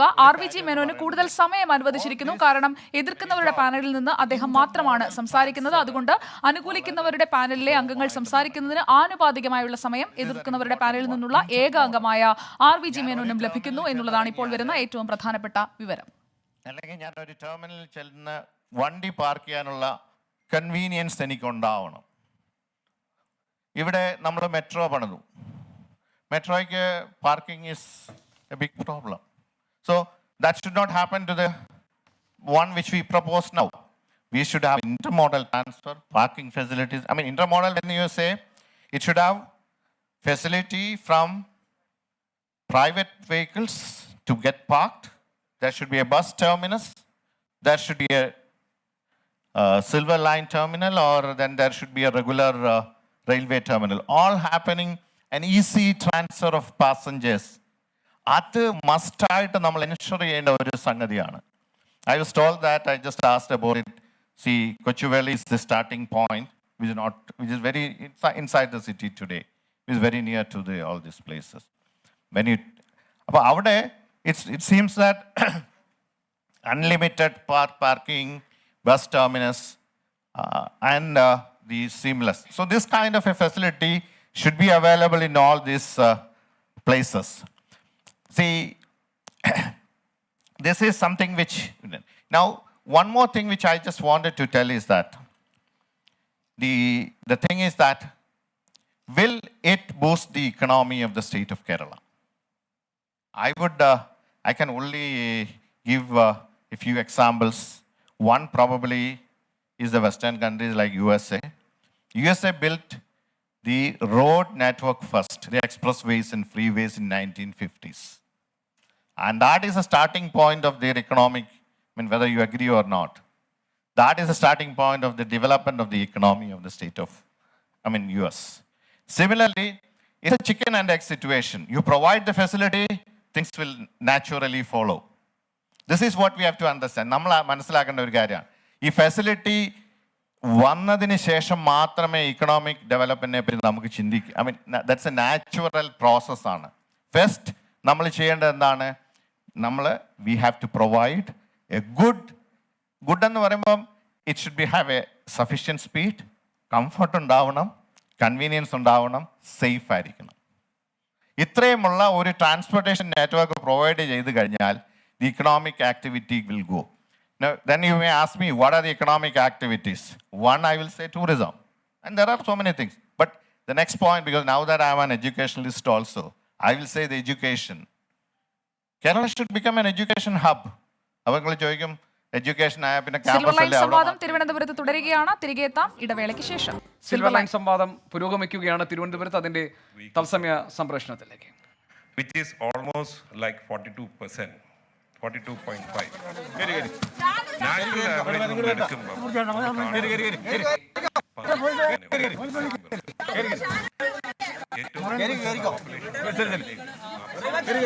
കണ്ണൂർ മുഴപ്പിലങ്ങാട് സിൽവർ ലൈൻ പ്രതിഷേധക്കാരെ ഇപ്പോൾ അറസ്റ്റ് ചെയ്ത് നീക്കുകയാണ്. കല്ലിടാനെത്തിയ ഉദ്യോഗസ്ഥരെ തടഞ്ഞവരെയാണ് പോലീസ് ഇപ്പോൾ അറസ്റ്റ് ചെയ്ത് നീക്കുന്നത്.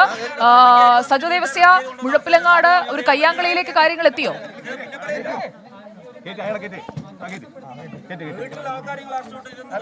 സുജയ, പ്രതിഷേധിച്ച ഭൂവുടമകൾ അടക്കമുള്ളവരെ പോലീസ് കരുതൽ തടങ്കൽ എന്ന നിലയിൽ അറസ്റ്റ് ചെയ്ത് നീക്കുന്ന ദൃശ്യങ്ങളാണ് കാണുന്നത്. പോലീസ് ഇവിടെ കല്ലിടുന്നതിന് വേണ്ടിയും അനുവദിച്ചില്ലെങ്കിൽ പ്രതിഷേധം തുടരുകയാണെങ്കിൽ അറസ്റ്റിലേക്ക് കടക്കുമെന്ന് അറിയിച്ചു. പക്ഷേ അനുവദിക്കില്ല എന്ന നിലപാട് ഈ വീട്ടുടമയോട് ഉൾപ്പെടെ, അതായത് ഇപ്പോൾ മുഴപ്പിലങ്ങാട് മഠം എന്ന് പറയുന്ന സ്ഥലത്തിനടുത്തുള്ള വീട്ടിലാണ് കല്ലിടാനായി ഉദ്യോഗസ്ഥരെത്തിയത്. അപ്പോഴാണ് വലിയ പ്രതിഷേധം വീട്ടുടമ ഉയർത്തിയത്, ഭൂവുടമ ഉയർത്തിയത്. അതിന് പിന്നാലെയാണ് ഇപ്പോൾ ഭൂവുടമ ഉൾപ്പെടെ അവരുടെ ബന്ധുക്കൾ ഉൾപ്പെടെയുള്ള ആളുകളെ ഇപ്പോൾ പോലീസ് കസ്റ്റഡിയിലെടുത്തത്. അതായത് കരുതൽ തടങ്കൽ എന്ന നിലയിലേക്ക് കേസെടുത്ത് നീക്കുകയാണ്, പോലീസ് സ്റ്റേഷനിലേക്ക് നീക്കുകയാണ് എന്ന നിലപാടാണ്. ആ നിലപാടിൽ ഏതായാലും അവർ ഉറച്ചു നിൽക്കുന്നു. അവരെ ഇതിനകം പ്രതിഷേധിച്ച ആളുകളെ പോലീസ് ബലം പ്രയോഗിച്ച് കസ്റ്റഡിയിലെടുത്തിട്ടുണ്ട്. പ്രതിഷേധവുമായി അവരുടെ ബന്ധുക്കളെല്ലാം ഇവിടെ സംഘടിച്ച് നിൽക്കുന്നതും നമുക്ക് ദൃശ്യങ്ങളിൽ കാണാം. ഇപ്പോൾ വീട്ടുകാർ, അവരുടെ ബന്ധുക്കൾ ഉൾപ്പെടെയുള്ള ആളുകൾ പ്രതിഷേധിക്കുന്നത് നമുക്ക്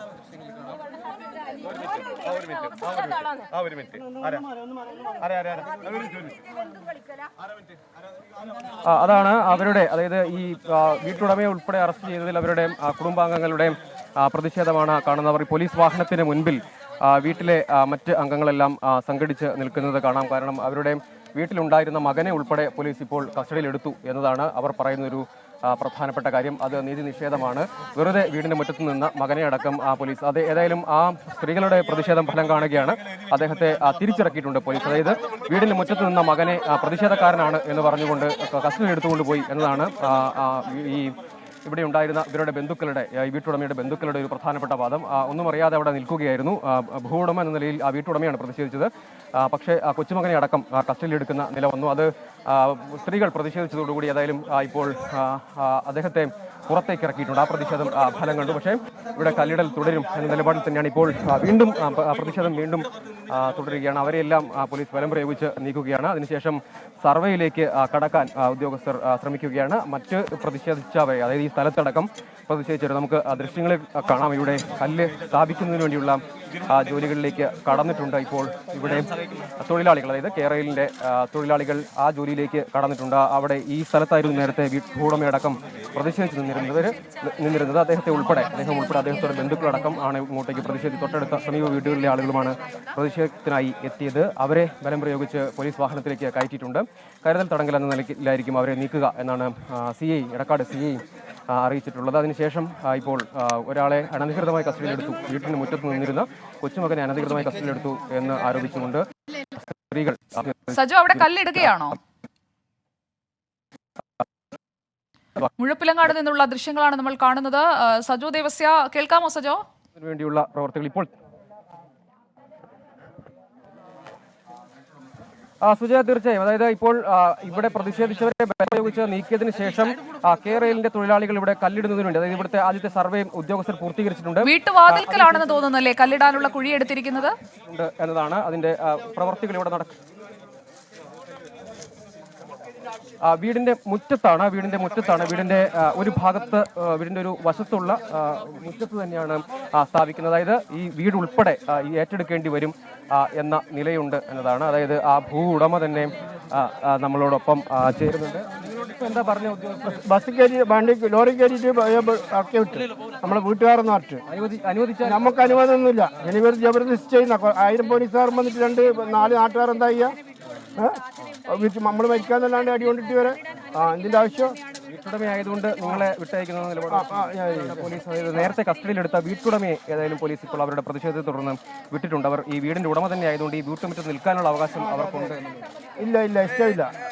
കല്ലെടുന്ന് ജബർദസ്തി പോലീസുകാർ 500 പോലീസുകാരുടെ നമ്മളെ വീട്ടുകാരെന്ത് ചെയ്യുക? അറസ്റ്റ് ചെയ്തു തന്നെ പറഞ്ഞിട്ട് വണ്ടി നിറക്കിയോ? അതാണ് അദ്ദേഹം പറയുന്നത്. അതായത് അറസ്റ്റ് ചെയ്തെങ്കിലും അദ്ദേഹത്തെ പുറത്തേക്ക് ഇറക്കിയിട്ടുണ്ട്. അതായത് ഈ സ്വന്തം വീടിന്റെ മുറ്റത്ത് തന്നെയാണ് താൻ നിന്നത്, തന്നെ അറസ്റ്റ് ചെയ്യാൻ പാടില്ല എന്ന പ്രതിഷേധം അദ്ദേഹവും അദ്ദേഹത്തിന്റെ കുടുംബാംഗങ്ങളായിട്ടുള്ള സ്ത്രീകളുമൊക്കെ വലിയ പ്രതിഷേധം ഉയർത്തിയതിനെ തുടർന്ന് അദ്ദേഹത്തെ വിട്ടയച്ചു. നമ്മളേതായാലും വെള്ളത്തിൽ ഇളക്കുന്ന നമ്മളെങ്കിലും ശരിക്കായിരിക്കോ? അതാണ് അവരുടെ പ്രതിഷേധം ഇപ്പോഴും ഉണ്ട്. നിങ്ങൾ എന്താണ് ഈ കല്ലിവിടെ നിൽക്കാൻ? ഇല്ല, കല്ല് പറിക്കും. സമ്മതിക്കില്ല. നിങ്ങൾ ഈ വീട്ടുടമയാണെന്ന് പറഞ്ഞപ്പോഴാണ് നിങ്ങളോട് ഈ വീടിന്റെ മുറ്റത്ത് നിൽക്കാനുള്ള അവകാശം? വീട് നിൽക്ക് മുറ്റായി, ഇതല്ല എന്റെ സ്ഥലം. പിന്നെന്താ എന്റെ സ്ഥലത്ത് എനിക്ക് എന്താ? എന്നിട്ടാണ് ആദ്യം പിടിച്ച് വണ്ടി കയറ്റിയത്. എന്റെ സ്ഥലത്ത് നിൽക്കുന്ന എന്നെ വണ്ടി കയറ്റേണ്ട ആവശ്യമില്ലല്ലോ അവര്. അതാണ് അദ്ദേഹത്തിന്റെ അതായത് ഇപ്പോൾ ഈ ദൃശ്യങ്ങളിൽ കാണുന്ന കുറ്റി സ്ഥാപിക്കുന്നത് ഈ വീട്ടുടമ. എന്താണ് ചേട്ടന്റെ പേര്? എന്റെ പേര് അലി, NP അലി.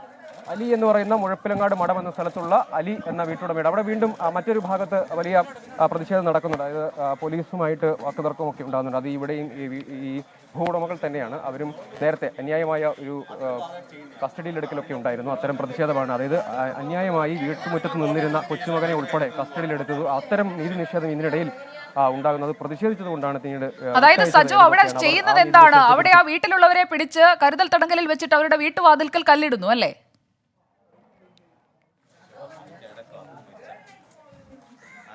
സുജയ, തീർച്ചയായും അത് തന്നെയാണ്. അതായത് ഈ വീട്ടുടമയാണ് ആദ്യം വീടിന്റെ മുറ്റത്തേക്ക് പോലീസുകാർ ഉൾപ്പെടെ കേരള ഉദ്യോഗസ്ഥർ ഇങ്ങോട്ടേക്ക് സംഘമായി എത്തിയപ്പോൾ ആ വീടിന്റെ ഉടമ തന്നെ, അതായത് ഈ ഭൂ ഉടമ തന്നെ പ്രതിഷേധവുമായി വന്നു ഇവിടെ. അതായത് ഇപ്പോൾ ഈ കല്ല് ഇവിടെ സർവേ കല്ല് സ്ഥാപിച്ചിട്ടുണ്ട്, നമുക്ക് ദൃശ്യങ്ങളിൽ കാണാം. അതിവിടെ സ്ഥാപിക്കാൻ അനുവദിക്കില്ല എന്ന് പറഞ്ഞുകൊണ്ടാണ്, എന്ന മുദ്രാവാക്യം ഉയർത്തിയാണ് അദ്ദേഹം ഒറ്റയ്ക്ക് തന്നെ ആദ്യം പ്രതിഷേധിച്ചു. പിന്നീട് അദ്ദേഹത്തിന്റെ കുടുംബാംഗങ്ങളുമാണ് പ്രതിഷേധിച്ചത്.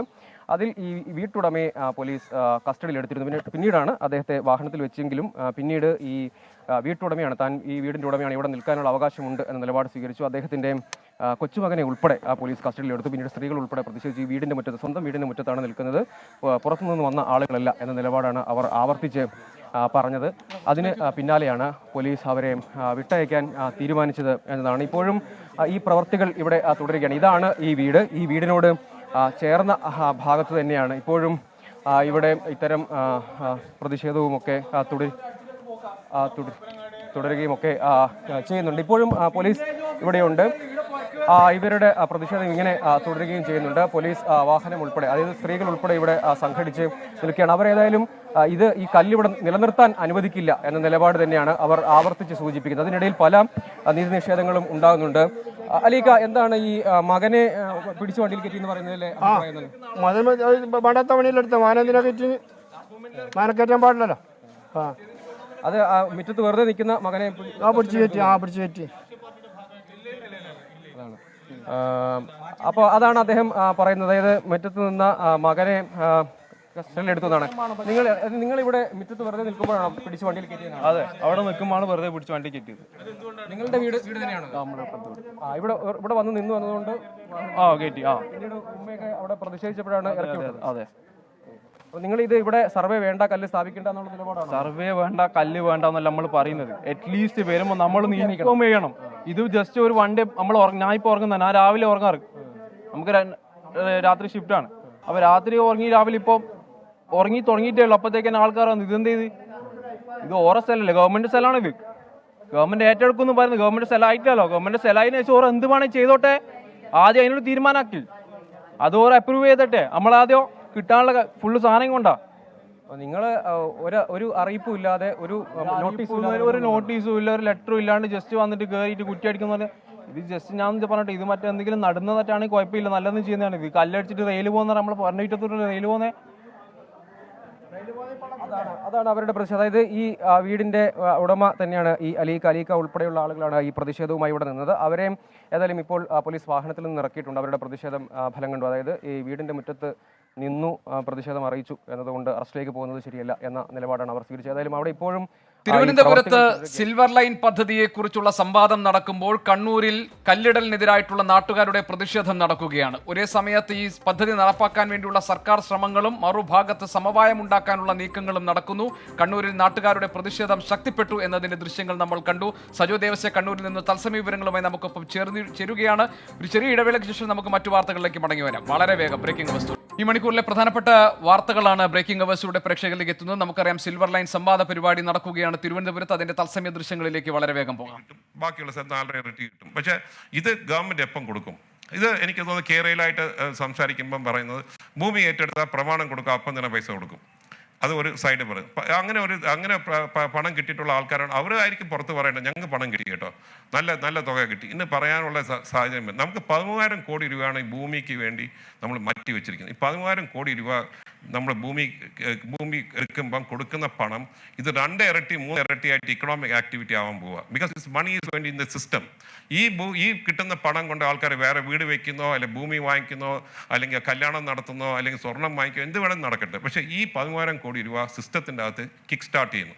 അതേപോലെ തന്നെ വരാൻ പോകുന്ന കൺസ്ട്രക്ഷൻ വരുമ്പോൾ കൺസ്ട്രക്ഷൻ മെറ്റീരിയൽസിൻ്റെ ലഭ്യത, അതിന് വാങ്ങിക്കുന്നത് അതിൻ്റെ ലേബർ 30% ലേബർ കോസ്റ്റാണ്. ഈ ലേബറിന് കിട്ടുന്ന തുക മൊത്തം സിസ്റ്റത്തിനകത്ത് ഇത് വെരി ബിഗ് ഇക്കണോമിക് ആക്ടിവിറ്റി ഇത് ഈ പറഞ്ഞിരിക്കുന്ന പദ്ധതി കൊണ്ട് വരും. അത് സംശയമൊന്നുമില്ല.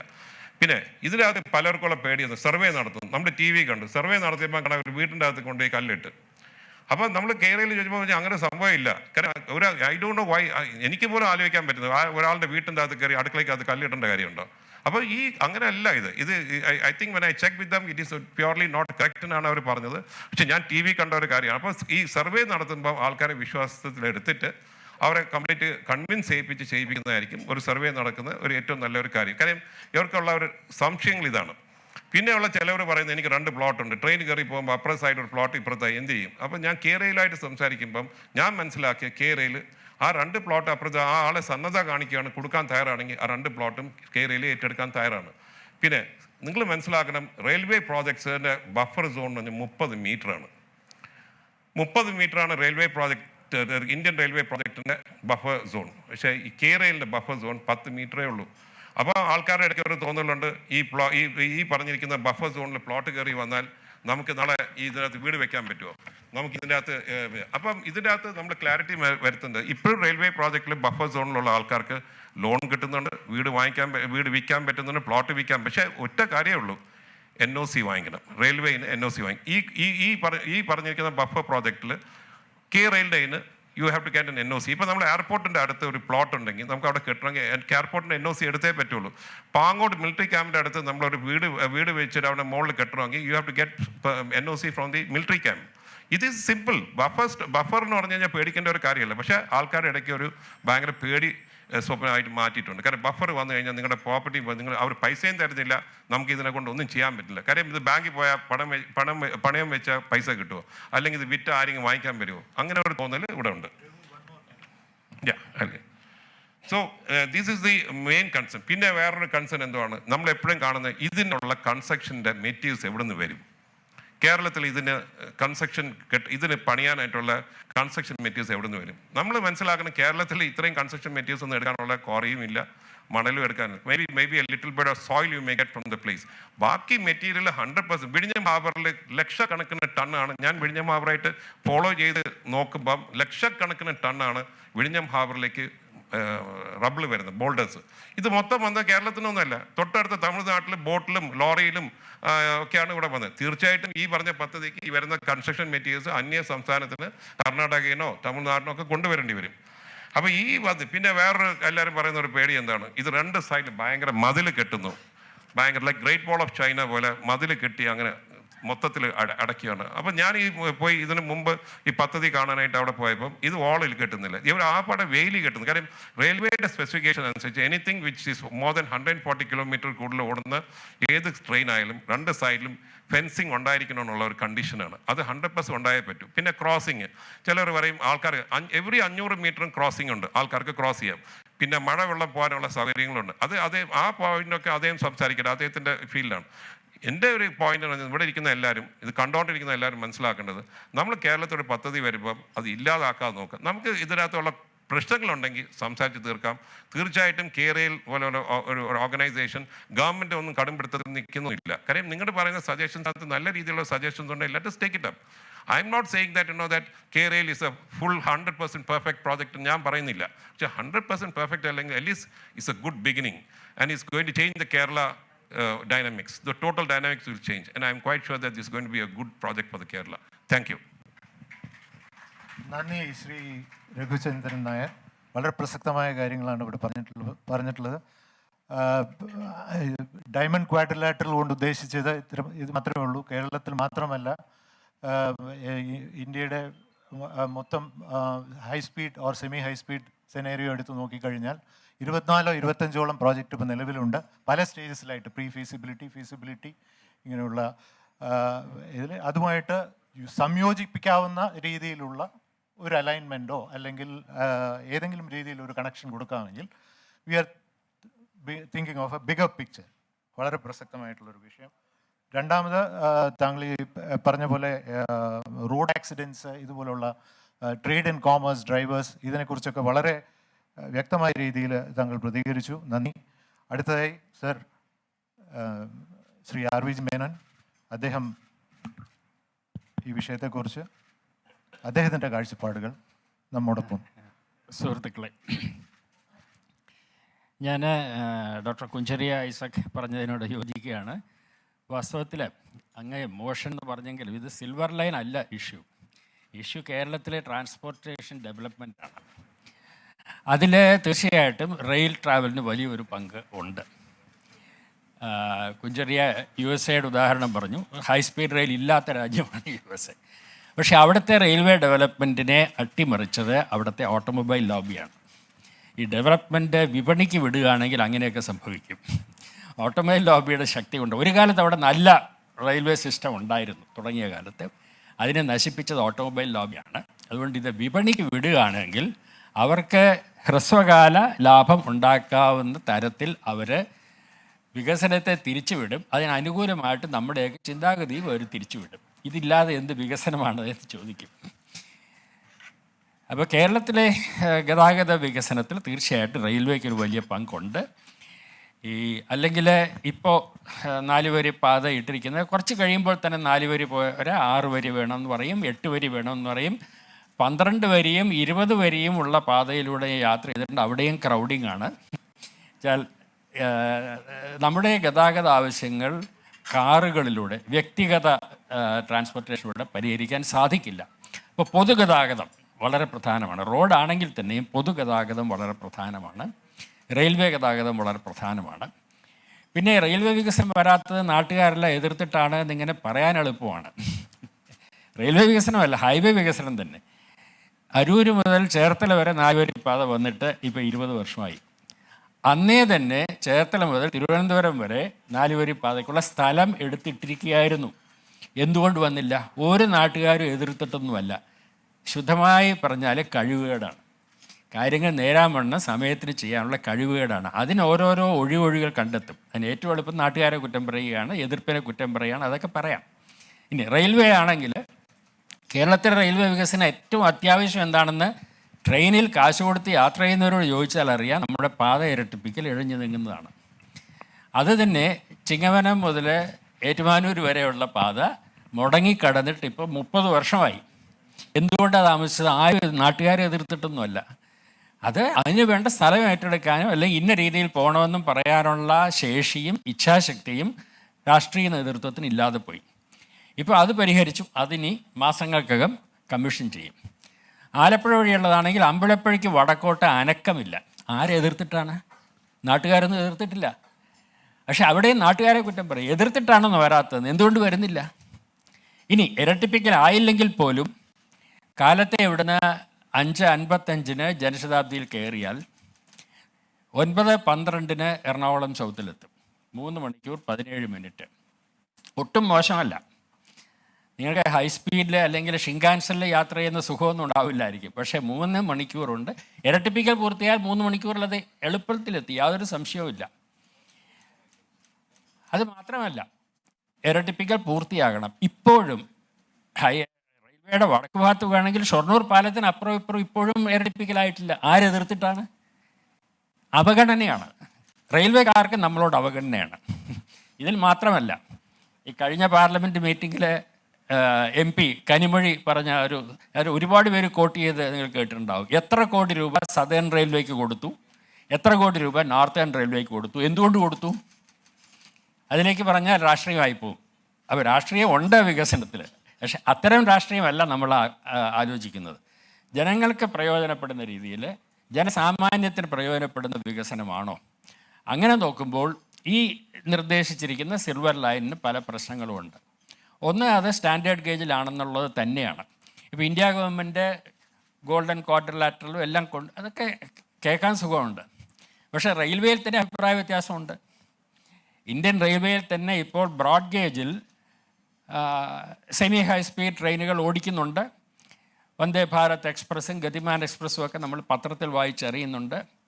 160 കിലോമീറ്ററിലേ പോകുള്ളൂ എന്ന് മോശമായിട്ട് പറയുന്നുണ്ട്. നമ്മളിതിനകത്ത് ഒളിമ്പിക് റേസിനൊന്നും പോകുമല്ല. 160-ലാണെങ്കിൽ മോശമാണ്, 200 ആയാലേ ശരിയാവുള്ളൂ. ഇതൊക്കെ ആരെ പറ്റിക്കാനാണ് ഈ പറയുന്നത്?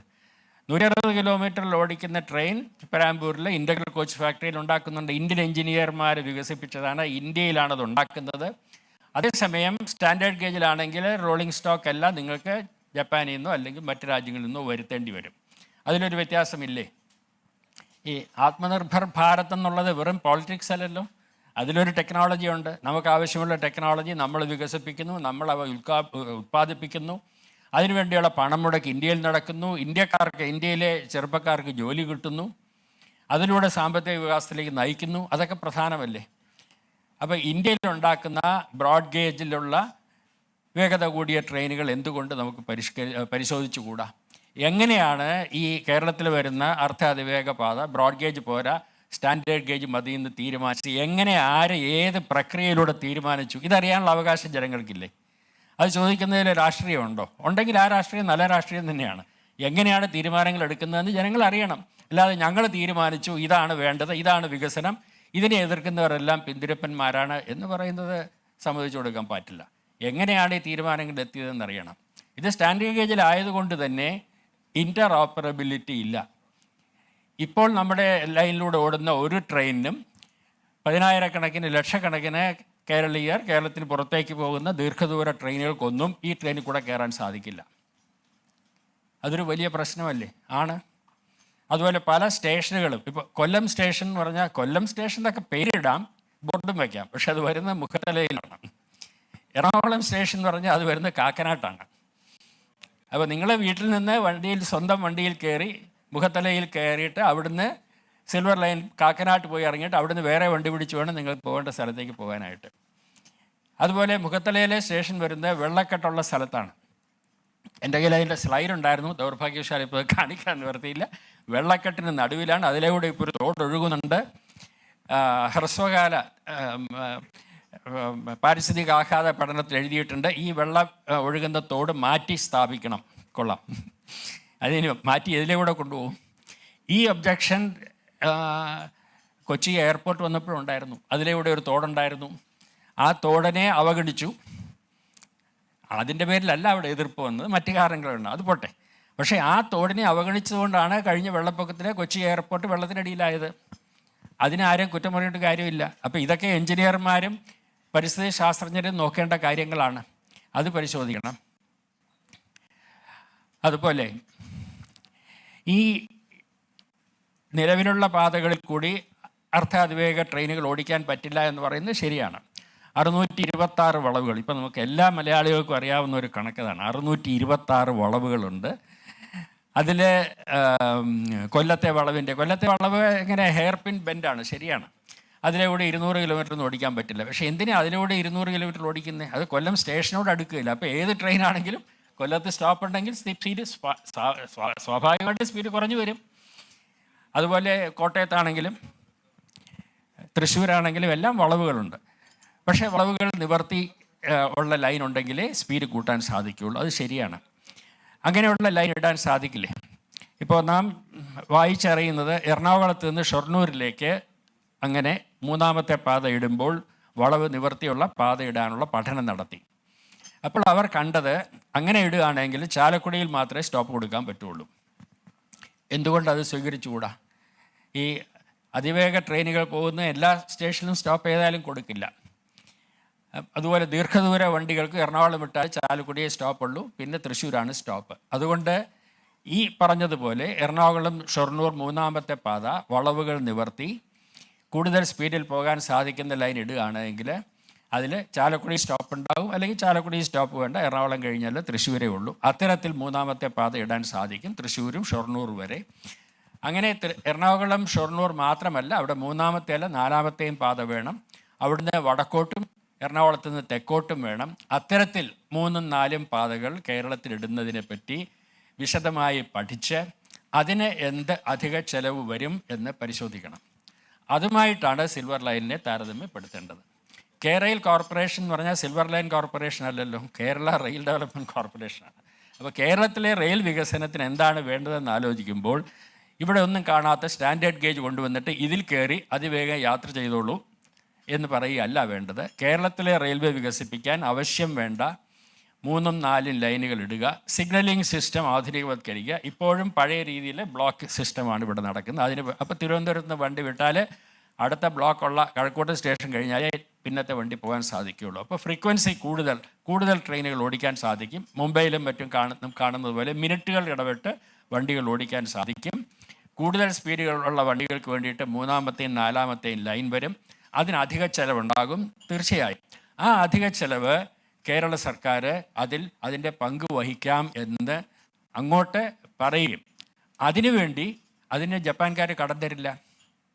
ജപ്പാൻകാർ കടം തരുന്നത് നമ്മൾ നന്നാകാൻ വേണ്ടിയൊന്നുമല്ല. ജപ്പാൻകാർ കടം തരുന്നത് ജപ്പാൻ്റെ സാങ്കേതിക വിദ്യയും അവരുടെ വ്യവസായ വികസനത്തിനും വേണ്ടിയിട്ടാണ്. അതുകൊണ്ടാണ് അവർ 1% താഴെ പലിശയ്ക്ക് കടം തരുന്നത്. അപ്പോൾ ജപ്പാൻകാർ കടം തരുന്നില്ലെങ്കിൽ ഒരുപക്ഷെ കിഫ്ബി മുഖേന എടുക്കേണ്ടി വരും, കൂടുതൽ പലിശയാകും. അത് കണക്കുകൂട്ടി നോക്കണം. അത്തരത്തിലാണ് കേരളത്തിലെ റെയിൽവേ വികസനം വേണ്ടത്. അതിന് ജനങ്ങളുടെ പിന്തുണയുണ്ടാകും. പക്ഷേ ഇത്തരത്തിൽ വളവ് നിവർത്തി 3ാമത്തെ ലൈൻ നിലവിലുള്ള ലൈനിനോട് ചേർന്ന് ഇടുകയാണെങ്കിൽ തന്നെയും അതിനും സ്ഥലം എടുക്കേണ്ടി വരും. തീർച്ചയായിട്ടും സ്ഥലം നഷ്ടപ്പെടുന്നവർക്ക് ഹൃദയവേദന ഉണ്ടാവും. അത് സമ്മതിക്കാതെ നിവർത്തിയില്ല. അത് പരമാവധി കുറയ്ക്കുക. പക്ഷേ റെയിൽവേ ലൈനിനോട് ചേർന്ന ഭാഗത്ത് സ്ഥലത്തിന് വില താരതമ്യേന കുറവാണ്. റോഡ് സൈഡ് പോലെയല്ല. റോഡ് സൈഡിലാണെങ്കിൽ വില കൂടുതലാണ്, റെയിൽവേ ലൈനിൻ്റെ അടുത്താണെങ്കിൽ വില കുറവായിരിക്കും. എന്നതിനെയല്ല, അവിടെ റെയിൽവേ ലൈൻ മുൻപേ ഉണ്ട്. അവിടെയാണ് ഓരോരുത്തർ സ്ഥലം വാങ്ങി വീട് വെച്ചിരിക്കുന്നത്. അതുകൊണ്ട് തന്നെ അവർ ഈ സ്ഥലം സർക്കാർ നല്ല വില കൊടുത്ത് എടുക്കുകയാണെങ്കിൽ എതിർപ്പും താരതമ്യേന കുറവായിരിക്കും. അപ്പോൾ ഇത്തരത്തിൽ വഴിമാറി ചിന്തിക്കണം.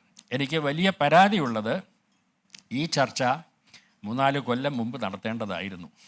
ഞങ്ങളിതെല്ലാം തീരുമാനിച്ചു കഴിഞ്ഞു. എന്ത് വില കൊടുത്തും ഇത് നടപ്പാക്കും. എന്തൊരു ഭീകരമായ പ്രസ്താവനയാണത്, എന്ത് വില കൊടുത്തും നടപ്പാക്കും എന്ന് പറയുന്നത്. എന്ന് പറഞ്ഞു കഴിഞ്ഞിട്ട് ഇനി വേണമെങ്കിൽ നിങ്ങളുമായിട്ട് ചർച്ച നടത്താം എന്ന് പറയുന്നതിലൊരു മര്യാദകേടുണ്ട്. അതിന് പകരം പ്രോജക്റ്റിൻ്റെ വിശദ വിവരങ്ങൾ തീരുമാനിക്കുന്ന സമയത്ത് വ്യാപകമായി ചർച്ച നടത്തണം. ഇത്തരം ആശയങ്ങൾ ആരുടെയെങ്കിലും തലച്ചോറിൽ പൊട്ടിമുളയ്ക്കുന്നതൊന്നുമല്ല. ജനങ്ങളുടെ ഇടയിൽ നിന്ന് പല വിധത്തിലുള്ള അഭിപ്രായങ്ങൾ പറയും. പല മേഖലകളിൽ താല്പര്യമുള്ളവരുണ്ട്, വൈദഗ്ധ്യമുള്ളവരുണ്ട്, ദേശത്ത് ഇത്തരം പദ്ധതികളിൽ പ്രവർത്തിച്ചവരുണ്ട്. അങ്ങനെ വ്യാപകമായ ആലോചനകളിലൂടെ കേരളത്തിലെ റെയിൽ വികസനത്തിന് ഏറ്റവും ഉപയുക്തമായ ഏത് തരം പ്രോജക്റ്റാണ് വേണ്ടത് എന്ന് തീരുമാനിച്ചിട്ട് ആയിരുന്നു നമ്മൾ മുമ്പോട്ട് പോകേണ്ടിയിരുന്നത്. ഇപ്പോഴെങ്കിലും ഇത്തരം കാര്യങ്ങളിൽ പുറമേയുള്ളവരുടെ വൈദഗ്ധ്യമല്ല പ്രശ്നം, പുറമേയുള്ളവരുടെ അഭിപ്രായങ്ങൾ കേൾക്കാൻ തയ്യാറായതിൽ ഞാൻ കേരളയിൽ അധികൃതരോട് നന്ദി പറയുന്നു. നന്ദി ശ്രീ മേനോൻ. വളരെ പ്രസക്തമായ ഒരു ഓൾട്ടർനേറ്റീവ് പാരഡൈം എന്ന് വിശേഷിപ്പിക്കാവുന്ന കേരളയിൽ സംഘടിപ്പിക്കുന്ന സിൽവർ ലൈൻ സംവാദം തിരുവനന്തപുരത്ത് പുരോഗമിക്കുകയാണ്. RVG മേനോനാണ് അല്പസമയം മുമ്പ് സംസാരിച്ചത്. പദ്ധതിയിൽ ജനങ്ങൾക്ക് ആശങ്കയുണ്ട്. ആശങ്കയുടെ ഭാഗമായി ഉയരുന്ന ചോദ്യങ്ങളിൽ ജനങ്ങളെ കുറ്റപ്പെടുത്തുന്നത് ശരിയല്ല. വികസനത്തെ വിപണിക്ക് വിട്ടുകൊടുക്കരുത്. കേരളത്തിന് വേണ്ടത് റെയിൽവേ വികസനമാണ്. എല്ലാം തീരുമാനിച്ചതിനു ശേഷം നടത്തുന്ന സംവാദത്തിന് പോലും പ്രസക്തിയില്ല എന്നാണ് RVG മേനോൻ വ്യക്തമാക്കിയത്. ലോകത്തെവിടെയായാലും ഏത് സമയത്തും 24 വാർത്തകളും ഓഗ്മെന്റഡ് റിയാലിറ്റി പാക്കേജുകളും എക്സ്പ്ലെയിനറുകളും വിശദമായി കാണാൻ ഞങ്ങളുടെ യൂട്യൂബ് ചാനൽ നിങ്ങൾക്ക് സബ്സ്ക്രൈബ് ചെയ്യാം.